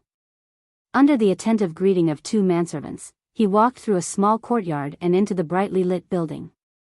Casually glancing at the lobby of the brothel, Ning Ke's expression was as calm as usual, but he was a little surprised. He found that the brothel looked lively and cheerful outside, but it was very quiet inside. It was very different from other brothels. Of course, he had never been to a brothel. But when he brought Sang Sang to cure her illness and bought the article on the response of the Tao, he had seen the brothel from afar in Chongping. More accurately, this brothel was very different from what he had imagined. The lobby was brightly lit, and the music was clear but not obscene. On the red carpet in the middle, several slender women were plucking the strings of the zither. Their expressions were focused on the instruments, and there was gentleness in their beautiful eyes. However, they did not cast any flirtatious glances at the customers below the stage. Entering the lobby, the whole world seemed to be quiet. The voices of the girls in the brothel who were leaning against the railing and waving their red sleeves to make fun of him became extremely distant and inaudible. But then, there was a burst of light footsteps upstairs. Ning Ke guessed that it must be those girls who rushed here to see him. He hurriedly lowered his head to hide the embarrassment on his face. The manservant softly asked him what service he needed. He did not show any disrespect just because he was young and the target of the girls' teasing. Ning Ke pinched the silver pouch in his sleeve and secretly guessed that the dozens of taels of silver he stole from Sang Sang were probably useless in this world. So he randomly pointed to a table in the corner. A pot of sake, 2 plates of melon seeds and nuts, 4 plates of sweet pastries, and a hot and cold towel. Even the small bucket for the shells of the melon seeds was very beautiful with red plum blossoms between the black lacquer. It was very beautiful. All these added up cost Ning Ke 4 taels of silver. But he did not feel wronged at all. Because the service and luxurious furnishings here were all luxurious for a child who had been living in the frontier fortress for many years, he had never experienced anything like this before. After drinking 2 cups of wine and eating a few fruits, the music on the stage changed to dancing. The naked bodies wrapped in light robes spun and jumped with the music. White skin appeared when they raised their hands and tight curves could be seen when they moved their feet. The previously quiet atmosphere in the lobby also became warm and ambiguous. The customers at the tables in the hall were all surrounded by girls with charming smiles and gentle eyes. At this time, the atmosphere was like night, so the distance between men and women naturally became closer. They snuggled up to each other, and occasionally, they would take a sip. As for the softness of the hands that were hidden in the wide sleeves, no one knew. Perhaps it was because the rules of this building were strict, but there were no overly intimate scenes that appeared. But in this way, Ning Ke, who was sitting alone in the corner, suddenly seemed a little out of tune with the atmosphere. He was alone without a girl by his side, and it was really a little awkward in such a place. Especially when the girls who were teasing him by the railings upstairs laughed again, and the girls who were in the arms of the customers even looked at him with mischievous and interesting eyes from time to time, the awkwardness became a little extreme. But in this way, Ning Ke, who was sitting alone in the corner, suddenly seemed a little out of tune with the atmosphere. He was alone without a girl by his side, and it was really a little embarrassing in such a place. Especially when the girls who were teasing him by the railings upstairs laughed again, and the girls who were in the arms of the customers even looked at him with mischievous and interesting eyes from time to time, the awkwardness became a little extreme. The Tangs were open-minded and generous, and liked to have fun. They were also the most warm-hearted. It was common for them to meet in a brothel and drink together at the table. Ning Ke was slightly stunned by the invitation, but he did not want to lose his bearing. He cupped his hands and bowed sincerely, and then let the servant carry his slightly shabby wine and dishes over. There was no such thing as introducing each other as soon as they met in a brothel. As the saying went, there was no need to know each other when they met in the same place. The young man did not ask who Ning Ke was, but just kept drinking and laughing. Ning Ke also relaxed after drinking a few more cups of wine. He was also a very talkative and noisy person, so he responded with a few words, and suddenly the table became lively. The young man seemed to be in a very good mood. He squinted his eyes and looked at Ning Ke with bad intentions. He said to the steward generously, "Arrange 2 girls for this young man. It doesn't matter their age, or where they are from, as long as they know how to serve people." Ning Ke thought to himself that age was not a problem, and nationality was not a problem. He did not think that the people in Chang and would have such an unrestrained discussion. While he was laughing there, he suddenly understood what the young man meant. He could not help but be shocked, and hurriedly waved his hands to say that there was no need. Indeed, there is no need to be polite. The young man laughed in a low voice, and his laughter was very unusual. "Young man, if I am not wrong, you should still be a virgin, right?" Ning Ke frowned awkwardly, and the few inconspicuous freckles on his cheeks suddenly became obvious. He thought to himself, should I bow to him at this time, and then shout, "Brother, you really have a good eye." The steward squinted his eyes and smiled, and said, "Don't worry," and then turned to make arrangements. Seeing the strange expression on Ning Ke's face, the young man could not help but slightly frown and guess, "Young man, could it be that you don't like mature women who care for you at your age, and only like delicate young ladies?" Ning Ke sat at the table like a piece of wood, and his eyes were wandering. No one knew what he was thinking. Suddenly, he made up his mind, and said with a shy smile, "To be honest, I still like girls of the same age as me." "Good, good, good, this is the nature of a man, frank and unrestrained." The young man patted his fan and praised, and then immediately raised his eyebrows and laughed, "You are a young man, and if you want girls of the same age, they must be new. I did not expect you to like this kind of people." Ning Ke slightly raised his eyebrows, and when he was about to talk about the hundreds of times of life he had accumulated over the years, suddenly a little maidservant ran down the stairs, and expressionlessly walked to their table, and said in a clear voice, "Young man, Mistress Jian wants to see you." Ning Ke was about to enter a new era with the help of a kind young man, but suddenly a little maidservant came to interrupt him. Ning Ke slightly opened his mouth, and instantly thought of countless plots in legends. Every time the male protagonists went to the brothel in high spirits, they would always be interrupted by one or another accident, and those accidents included the brothel being burned down, the battle of the strong, his childhood sweetheart being jealous, or the sudden appearance of the fierce wife at home. Thinking of this, he could not help but feel very nervous, and even began to feel depressed in advance. He did not even think about who Mistress Jian was. However, when the guests at the hall heard the name of Mistress Jian, they suddenly showed surprise and confusion, and all looked at him with envy and even jealousy. The young man was stunned, and then patted Ning Ke's shoulder with jealousy, and said with a laugh, "You are so lucky." Ning Ke was awakened by the heavy slap with deep resentment, and then he noticed the expressions on the faces of the people in the hall. After a slight shock, he could not help but have a strong curiosity about Mistress Jian, and of course, many beautiful reverie.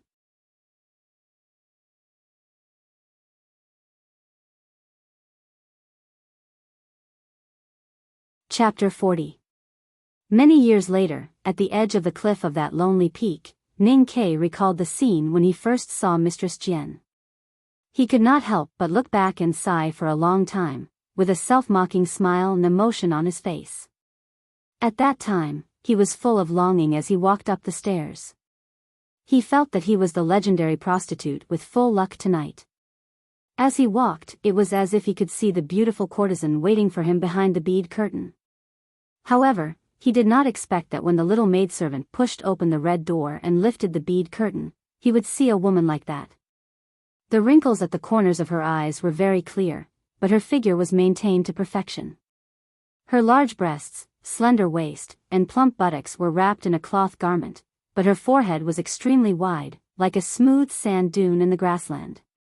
Her eyes were simple and amiable, and there was a layer of extremely light hair below her straight nose and above her thick lips. She wasn't ugly, but she definitely couldn't be said to be a 1 in 100 beauty. She had nothing to do with the courtesan queen. He liked beautiful girls of the same age, and he also liked older ladies. Even a charming mature woman over 30 would have her own style. However, Mistress Jian didn't belong to any of these 3 categories. She was just an ordinary woman over 40 with a calm and composed demeanor that was very much like a man. Ning Ke was slightly stunned and immediately felt that his expression was a little impolite. He forced himself to calm down and put on a sincere smile.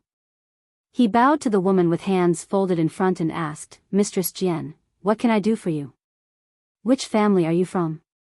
Mistress Jian looked at him and asked with a smile. Ning Ke did not hide anything and told her about his background. Although there are many places recommended by the military ministry this year, you can pass the initial assessment of the academy. I think you are also a talented person. Mistress Jian looked at him with approval and continued, "But since you come from the border town, you should not know who I am. You can quickly calm down at our first meeting." "Young man, you are really calm." It took Ning Ke a great deal of effort to lower his head. He deliberately avoided looking at her forehead that was wider than the grassland and the light hairs on her lips. He subconsciously said a few words of modesty when he heard these words. Through the woman's simple introduction and the young maidservant's arrogant embellishment, he finally understood why the people downstairs paid special attention to Mistress Jian's name. 30 years ago, when the new emperor of the South Jin Kingdom was crowned, a singing and dancing troupe named House of Red Sleeves won the most applause at the ceremony and became famous all over the world. 3 years later, the emperor of the Tang Empire wrote a letter to ask the House of Red Sleeves to move into the Tang Empire because there were many daughters of the Tang Empire in the House of Red Sleeves. The emperor of the South Jin Kingdom could not resist and could only agree. Since then, the House of Red Sleeves had been staying in Chang'an. For nearly 20 years, they only danced and sang for the Tang imperial court. They no longer participated in the grand events of other countries and gradually lost their fame among the people. But for the real nobles and officials, this song and dance troupe, which was specially summoned by the most powerful empire and stationed in the greatest city of Chang'an, was undoubtedly the best song and dance troupe in the world. Although the brothel they were in did not have a name, it would always be the #1 brothel in the world. Whether it was the envoy of the South Jin Kingdom, the officials from the Yueluan Kingdom who came to pay tribute, or the barbarian princes from the grassland, as long as they came to Chang'an, they would always come to this brothel to invite the girls from the House of Red Sleeves to sing and dance a few times. It was rumored that after the crown prince of the Yan Kingdom was sent to Chang'an as a hostage 7 years ago, he relied on the House of Red Sleeves to survive the first 2 years of his life. Mistress Jian was not the most popular courtesan in the world. But she was the leader of the House of Red Sleeves singing and dancing troupe and had trained countless courtesans in the world. You are just a young boy. Since you want to enter the academy, your future is naturally promising. Why do you have to learn from those pedantic scholars? It seems that you will never become a famous scholar if you don't go to the brothel a few times. The smile on Mistress Jian's face seemed to be carved by a knife. No matter if her words were cold, questioning, or persuading, her smile was always calm and tranquil, and there were always so many crow's feet around her eyebrows. But Ning Ke could feel the subtle changes in the mood of the leader. He did not know why she had called him upstairs, but after hearing that he was about to participate in the academy entrance exam of the academy, the woman's tone subconsciously became stern. This kind of sternness was not hostile, but somewhat like an elder looking at a late learner.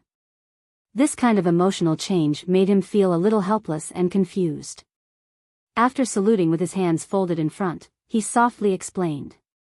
I am from the Yueluan Kingdom, but I have lived in Chang'an for more than 20 years. Of course, I know what kind of temperament you Tang men have. To put it nicely, you can say that you are generous and generous, but to put it bluntly, you are too enthusiastic and too proud.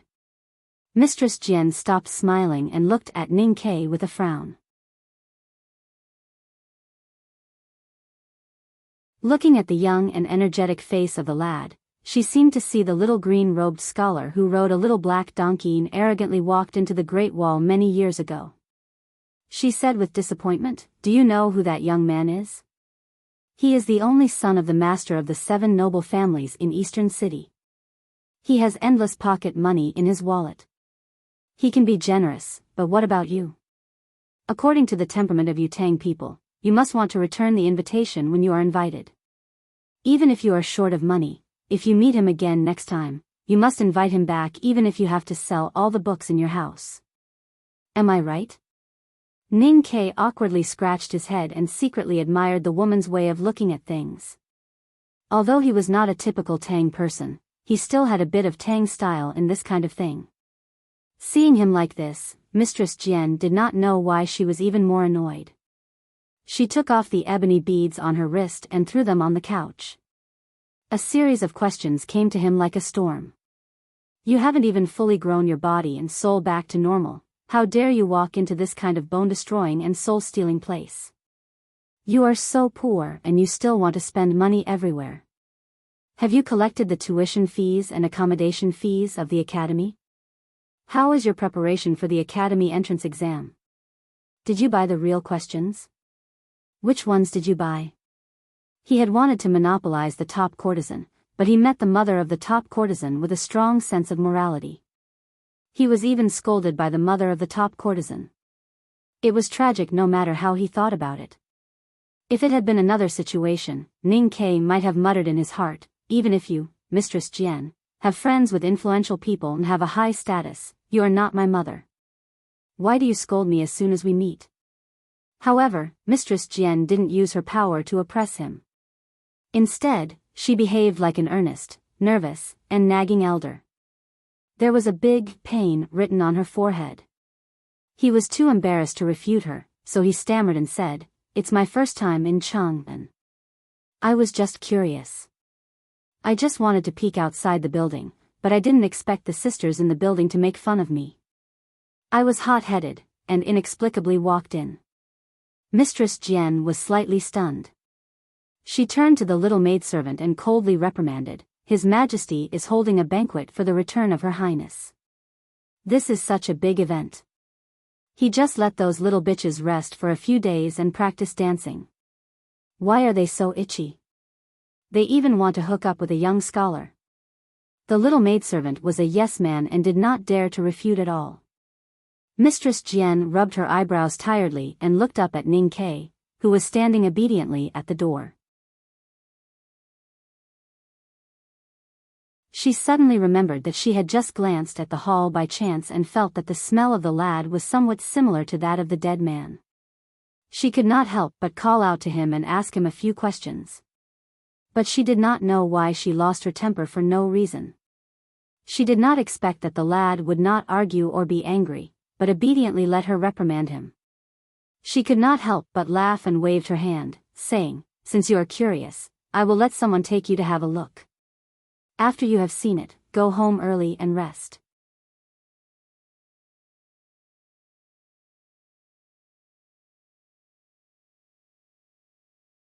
Chapter 41. Although Mistress Jian had become Aunt Jian, Ning Ke would not refuse her offer.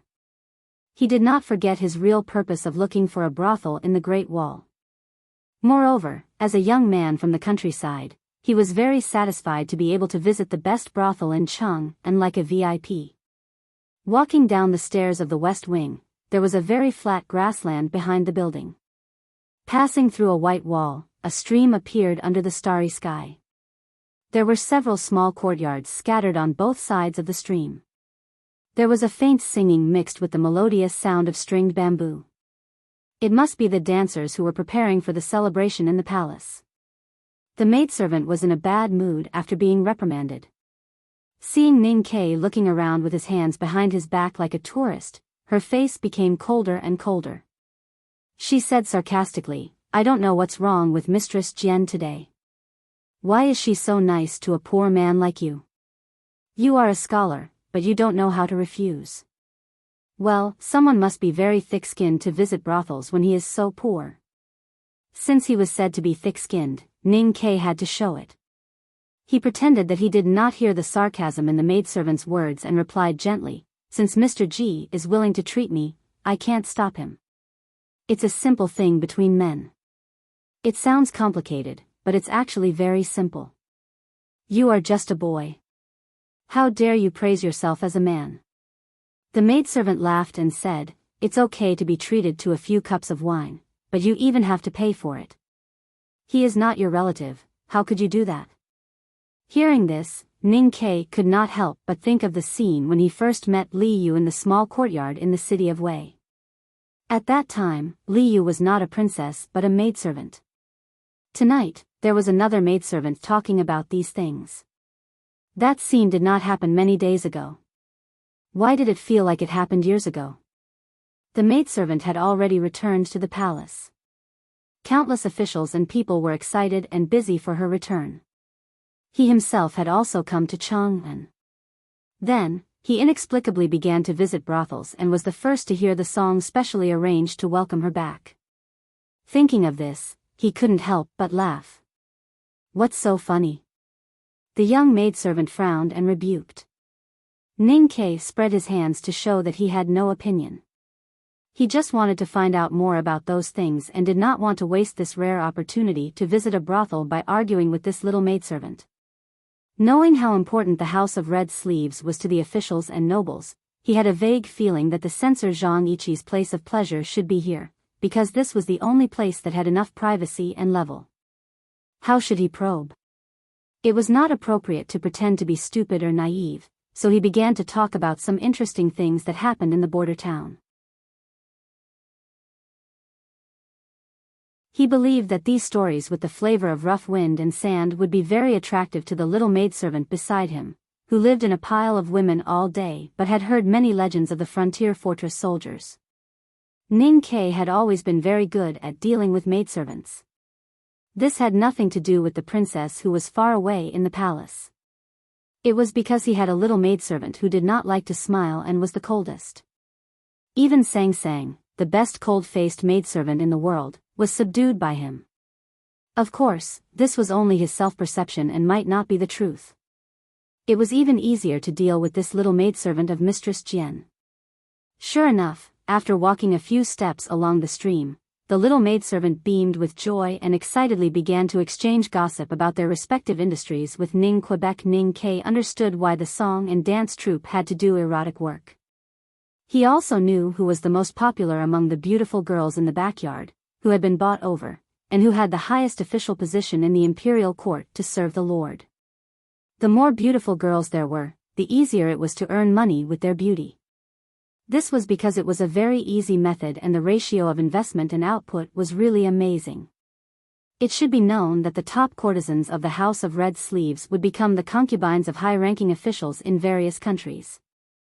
Who wouldn't want to earn enough money and finally have a good husband? When Mistress Jian founded the House of Red Sleeves, she also wanted to be a clean singing and dancing troupe.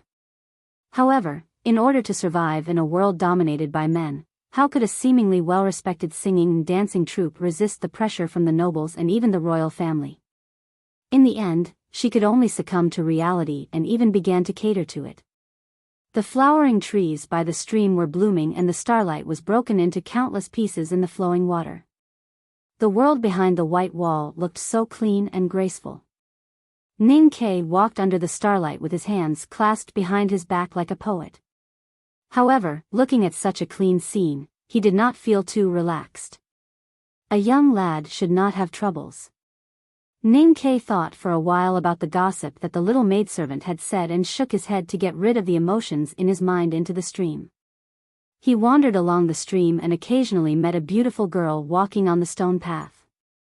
He would slightly step aside to give way to her politely, which was very elegant. As mentioned before, when a 15 or 16-year-old young scholar has to pretend to be calm and steady, it will always make people feel that it is a little funny. Fortunately, ugly people are funny and annoying, but if funny and immature are added to it, it will become cute. After entering Chang'an, it was much more convenient to take a bath than in the city of Wei. His slightly curly black hair, which was dirty and greasy when he was at the frontier fortress, had long been washed clean and refreshed by Sung Sung's small hands. Coupled with his not exactly handsome but clean and clear eyebrows, he naturally looked refreshing. In particular, the hot and sour noodles sold by the stall at the end of Lin 40th Street were really delicious, and a few thin slices of beef in the soup was even more delicious. These days, he and Sang Sang had been eating this kind of food, and they had actually put on some weight. Now he looked cute and harmless, and very likable. Those girls who were politely given way to looked back at him curiously. Seeing that he was young and clean, they liked him a little. When someone found out that he was the lad in the radical brothel, they could not help but cover their mouths and laugh. The girls had seen many strange stories in the brothel, but it was the first time that Mistress Jian had ordered someone to take a lad to a brothel. They were so curious and excited that they surrounded Ning Kai and refused to let him go. The little maidservant was squeezed out of the group of girls and looked inside angrily. Her heart was full of frustration, as if her exclusive toy had been taken away by the big sisters. She angrily put her hands on her waist and shouted at Mistress Jian, "Don't harm the child. This lad is a scholar who is going to take the academy exam, and he is, well, are you guys willing to give him a big red packet? Get out of my way. Hey, look at our Xiao Xiao, you are so anxious. We just want to borrow this lad to play. Why are you so anxious? Oh, he is actually going to take the exam for the great scholar of the academy. We have to take a good look at him." The Zhu clan's maidens parted the crowd, allowing a dazzling beauty to walk over. This woman seemed to be in her 20s, and her figure was extremely voluptuous. The arms and waist that were exposed from her dress were as smooth as pearls and as smooth as jade. As she walked, she seemed to be able to cause the wind to blow, as if water could flow out of her body. However, she had a small face that covered all the fat on her body. There was no sign of her being plump or charming at all. Instead, she had a very delicate and pretty aura. Seeing this girl, Ning Kai's eyes suddenly lit up, and he silently shouted in his heart, "It's her."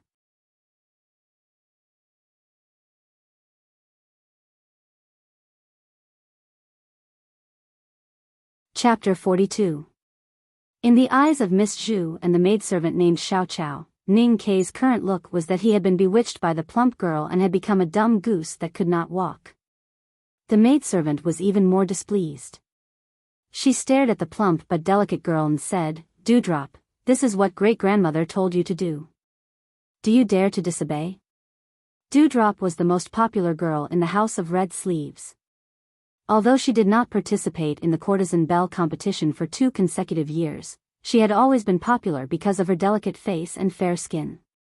But even she did not dare to disobey Mistress Jian's order.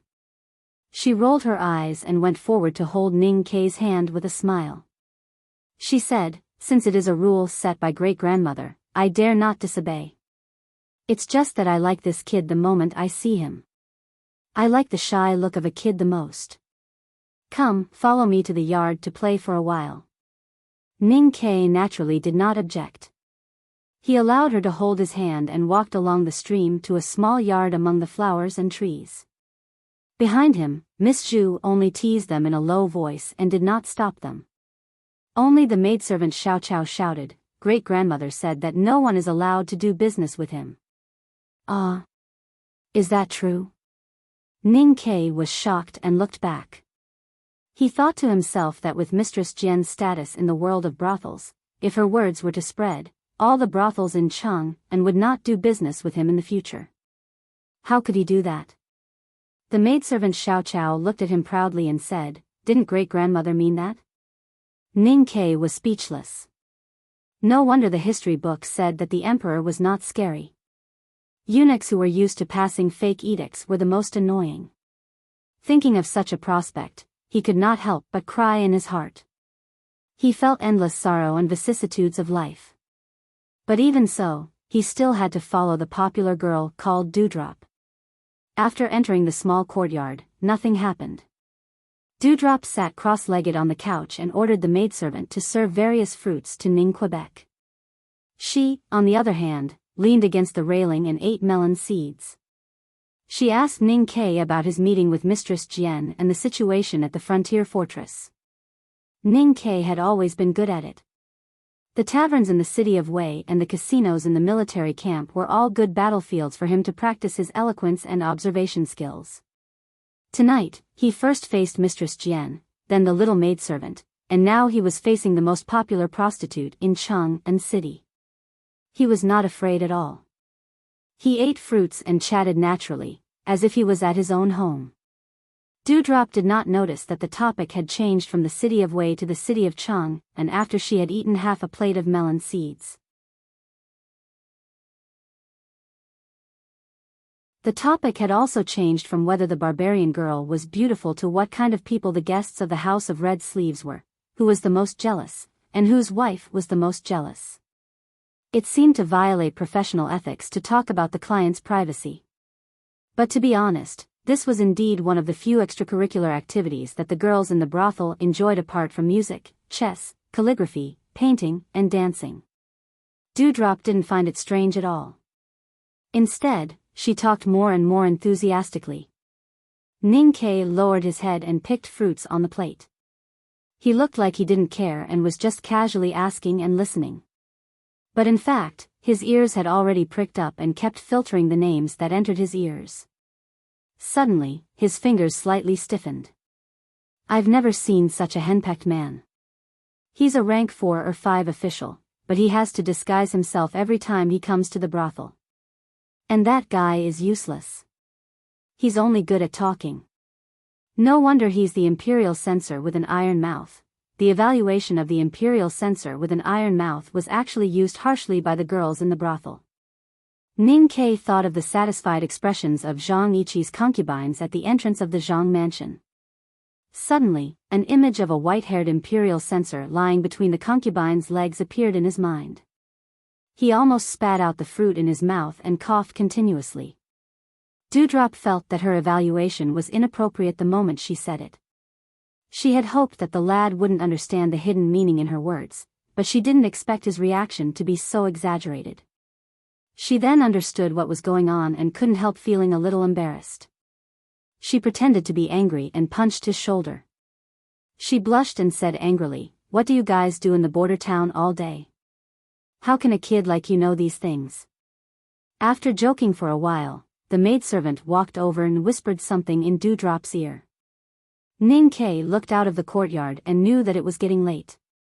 It was time to leave. He then stood up and bowed sincerely to bid farewell. Dewdrop pursed her lips and thought for a while. She took out a silver ingot from the box beside the pillow and handed it over. She said with a smile, "This isn't a big red packet. But you shouldn't waste your time chatting with me. Don't look down on me. I don't know why, but I feel very happy talking to you." Ning Ke thought that it was natural. You had to pay attention to the way you talked to the guests. You couldn't be like me, who was lying on the couch like a village ant and had to swear every few sentences. However, he also liked Dewdrop's straightforward way of talking, as well as her beautiful face and plump body. So he didn't act pretentiously and took the silver ingot and said, "Just take it as a gift from my sister." Hearing this, Dewdrop's eyes brightened. She went forward and held him in her arms.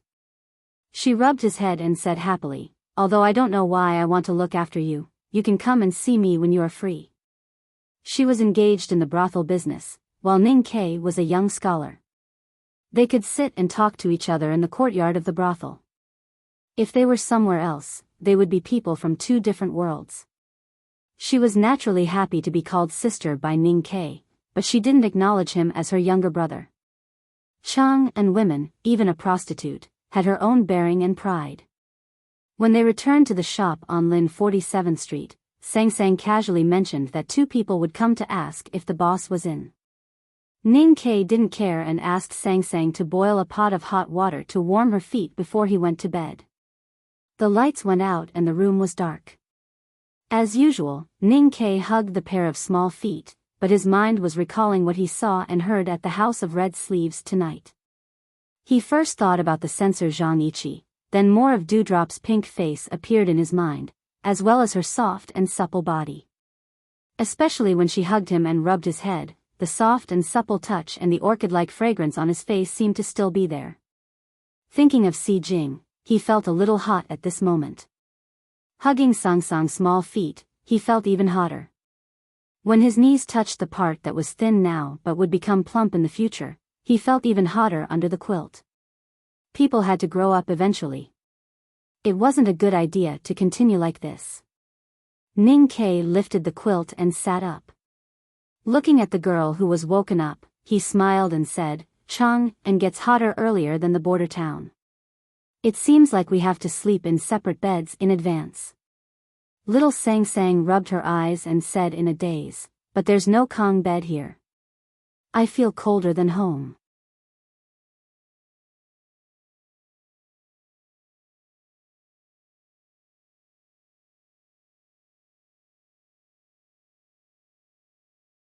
She said, "I've long heard that the girls in those brothels have their own secret recipes, some of which are even better than those in Chenjinji Cosmetics store.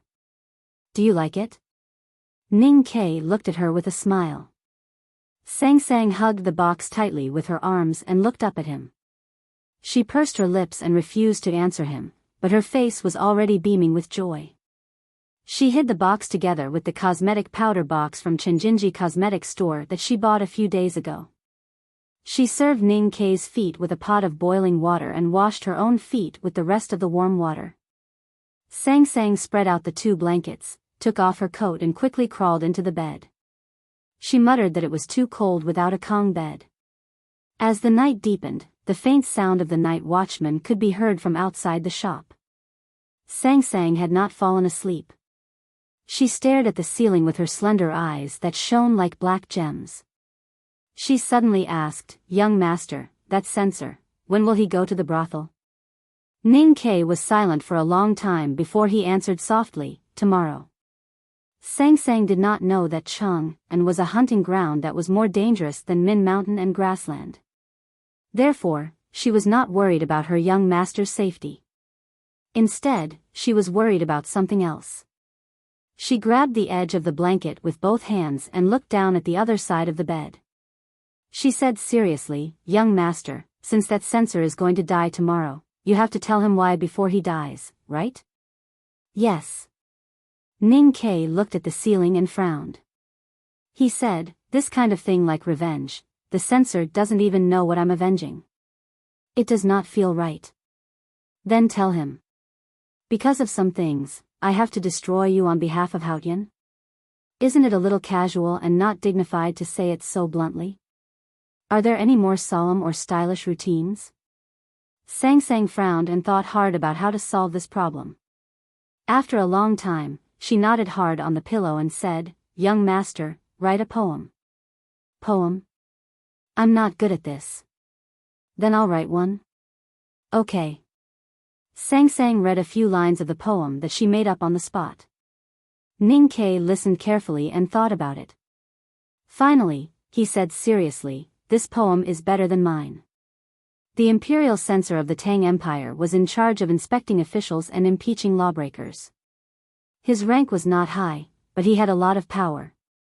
Anyone would be satisfied with such a noble position. However, Zhang Yiqi was never satisfied. He had been a supervising censor with a bright future 13 years ago. But after so long, he was still a noble and useless censor. But he did not dare to complain, because he knew very well the real reason for his stagnation. After participating in the case of Xianwei General Lin Guanyuan, his speed of promotion slowed down. 7 years ago, after the massacre of a village in the Yan territory, he was promoted from the secretary of the censor to the imperial censor. Since then, he had not been promoted any further. Working for His Highness the Prince and Great General Xiahou as a reward should not have ended up like this. If the two important figures did not want their secret to be known, then they should have done everything they could to kill him instead of leaving him hanging in the censorate. Were they not afraid that Zhang Yiqi would hold a grudge against them and expose the matter? For his stagnant future, Zhang Yiqi thought hard for 2 years. 4 years ago, he finally came to a realization, and then he felt cold all over. There was only one person in the entire Great Tang who could cause an imperial censor who was in the limelight to fall into depravity, who could easily sever the path that His Highness the Prince and Marquis Xia had laid out for him without anyone noticing that he had used the slightest bit of strength. That was the Emperor. In the eyes of the world, the Emperor of the Tang Empire was not stupid, but compared to his ancestors, he was a bit conservative and cowardly. It sounded ridiculous, but the most convincing evidence that led the world to come to this conclusion was that ever since His Majesty the Emperor took the throne, the empire was no longer as rude and unreasonable in its dealings with other countries. Instead, it began to be reasonable. Although the Tang Empire was still in the hands of reason, a reasonable bandit would always look cute in the eyes of hostages and fat sheep. But Zhang Yiqi and most of the court officials knew very well that their emperor was not a conservative and cowardly person. His Majesty was fond of literature and calligraphy since he was young. Under the golden dragon robe, he hid a bit of scholarly spirit. Therefore, he was a bit tolerant and lazy. But His Majesty's surname was Li, and the blood of the Tang imperial family flowed in his body. If someone touched his bottom line, he would definitely see the real wrath of the emperor. In the 2 cases of Xianwei general's treason and the village massacre in the Yan territory, all the doubtful points had been erased. There was no witness or material evidence left. But His Majesty did not necessarily believe in the investigation of the court officials. It was just that there was no evidence. Even if he was on the dragon throne, he would probably be too lazy to reverse the verdict. But those officials who aroused his suspicion would never have a future in this life. The prince was the emperor's favorite younger brother, and Xiahou was the emperor's favorite general. Therefore, His Majesty could temporarily tolerate them. But Zhang Yiqi was just a censor, so what?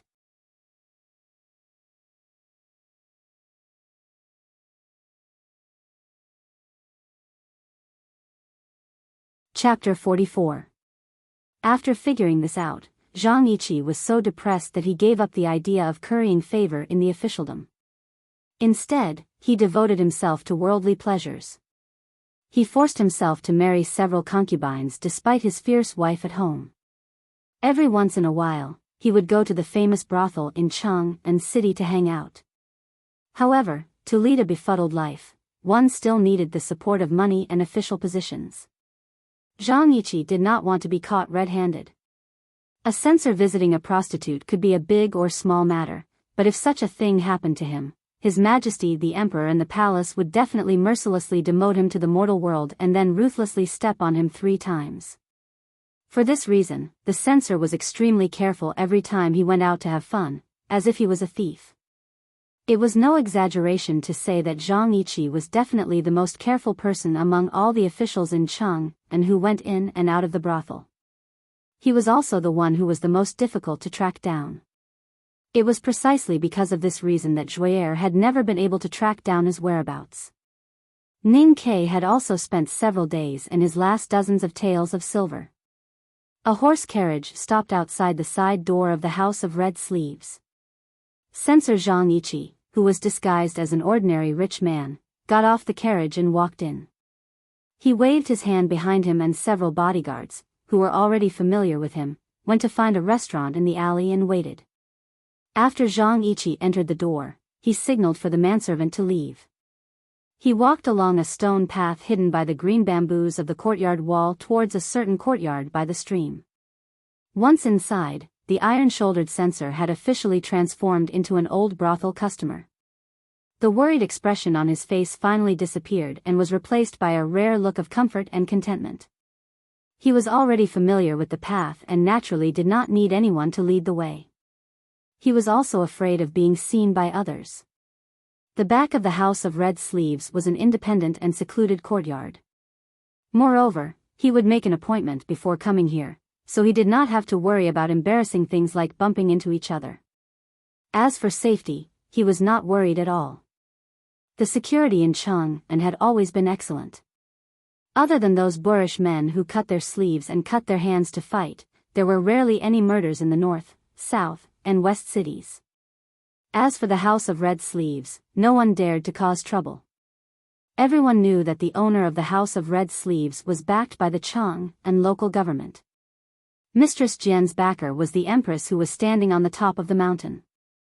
Although the fourth princess had returned from the grassland, no one dared to provoke Mistress Jian other than her. Mistress Jian was really amazing. She was forced to come from the South Jin Kingdom by the former emperor and established the reputation of the House of Red Sleeves as the best song and dance troupe in the world. Over the years, she had also trained countless courtesans and won most of the glory of the brothels. What Zhang Yiqi admired the most was that such a madam could enter and exit the palace freely. It was even rumored that she and the empress even called each other sisters in private. Zhang Yiqi looked at the small courtyard that was getting closer and closer, but his mind was thinking about the legend of Mistress Jian. He thought to himself that if someone could win the favor of that woman, then his career would be smooth sailing. In fact, if it weren't for the fact that he couldn't afford to lose face, he would have already pounced on her. The censor did not know that a few days ago, a young man who had just arrived in Chang'an and had somehow caught Mistress Jian's eye. Although he could not say that he was favored or appreciated by her, he would have already pounced on her. What he did not expect was that the young man was leaning against a railing on the third floor and looking at his back with a faint smile. He had made a rough plan for the whole thing and should not be a burden to Dewdrop. However, to be safe, Ning Ke arrived at the House of Red Sleeves in the afternoon. He did not go to Dewdrop's courtyard like he did a few days ago. Instead, he went straight to the main building to chat with the maidservant, Xiao Chao. This made Xiao Chao very surprised. She laughed at him with a hint of shyness and joy. Ning Ke had noticed Zhang Yiqi the moment he walked in from the side door. He had been on duty with the censor for a few days. How could he not remember Zhang Yiqi's back? He leaned against the railing and smiled as he watched the figure disappear into the bamboo. He did not do anything. In order not to implicate Dewdrop, he did not even go to the courtyard today. Naturally, he would not choose to do it in the courtyard. I'll let you enjoy your luck with women for the last time. Ning Ke looked at his target's back and suddenly remembered what Dewdrop said that night. He thought of the old censor's dirty look later and could not help but shiver. He muttered to himself, "Is this your last chance to serve the girl?" Xiao Chao, the maidservant, had a lot of things to do for Mistress Jian. She took the box of candied plums from Ning Ke and left with a sweet smile. Ning Ke smiled and continued to stand by the railing, looking at the sunset, the bamboo, and the white walls. Calculating that it was about time, he found the back staircase with familiarity. Using the shadow of the building, he went around to the side door and saw the marked carriage. He casually walked over and pressed his palm on the shaft of the carriage. The horse in front of the shaft looked back at him in confusion and snorted. Ning Ke had lived in the city of Wei for many years and often plundered in the grassland. He was very good at dealing with horses and sheep. He casually patted the horse's butt and the confused horse immediately became obedient. It comfortably kicked the ground with its hooves. A guard of the restaurant in the side alley subconsciously looked in that direction and found no one. He lowered his head and continued to eat the leftover food on the plate. There was a wooden tub for bathing in every courtyard. However, Zhang Yiqi would always go to the sauna room by the side door every time he finished his business because he felt inferior. He felt that he could recover some strength by scrubbing his back. He also felt safe in a private room and it was convenient to get on the horse carriage when he went out. It was the same today. The censor casually washed his body and only wore a pair of silk underpants. He lay on the short bed covered with cotton cloth and waited for the woman who was used to scrubbing his back. Back scrubbing required salt, milk and wood oil, so it took some time to prepare. He was already mentally prepared. However, when he was waiting, he could not help but recall the erotic scene in the courtyard. Thinking of Dewdrop's good skin and flesh, he started to feel hot all over again. However, there was a look of resentment on his face. Today, Dewdrop rejected his request to serve him alone again. Zhang Yiqi was in a bad mood and said in a low voice, "You're just a stinky whore who can be ridden by thousands of men. What are you so proud of? I've spent so much money on you and you're still making excuses. You're so unreasonable. You think I'm a lowly official? Women are so ignorant. I'm a 6th-rank censor. If I were placed in any department, I would at least be a 4th-ranked official. No. A 3rd-ranked official." At this moment, the door was pushed open with a squeak. Footsteps could be heard approaching the bed. Zhang Yiqi stopped cursing and closed his eyes to enjoy it. When the hot towel was applied to his back, he could not help but moan in pleasure. However, he could not moan anymore, because another hot towel was stuffed directly into his mouth. Following that, he felt pain in his limbs and was tightly tied to the short bed. You're tuning into the Biyao's Wuxia Chronicles YouTube channel. Don't forget to subscribe and join us on this journey to catch the most captivating stories.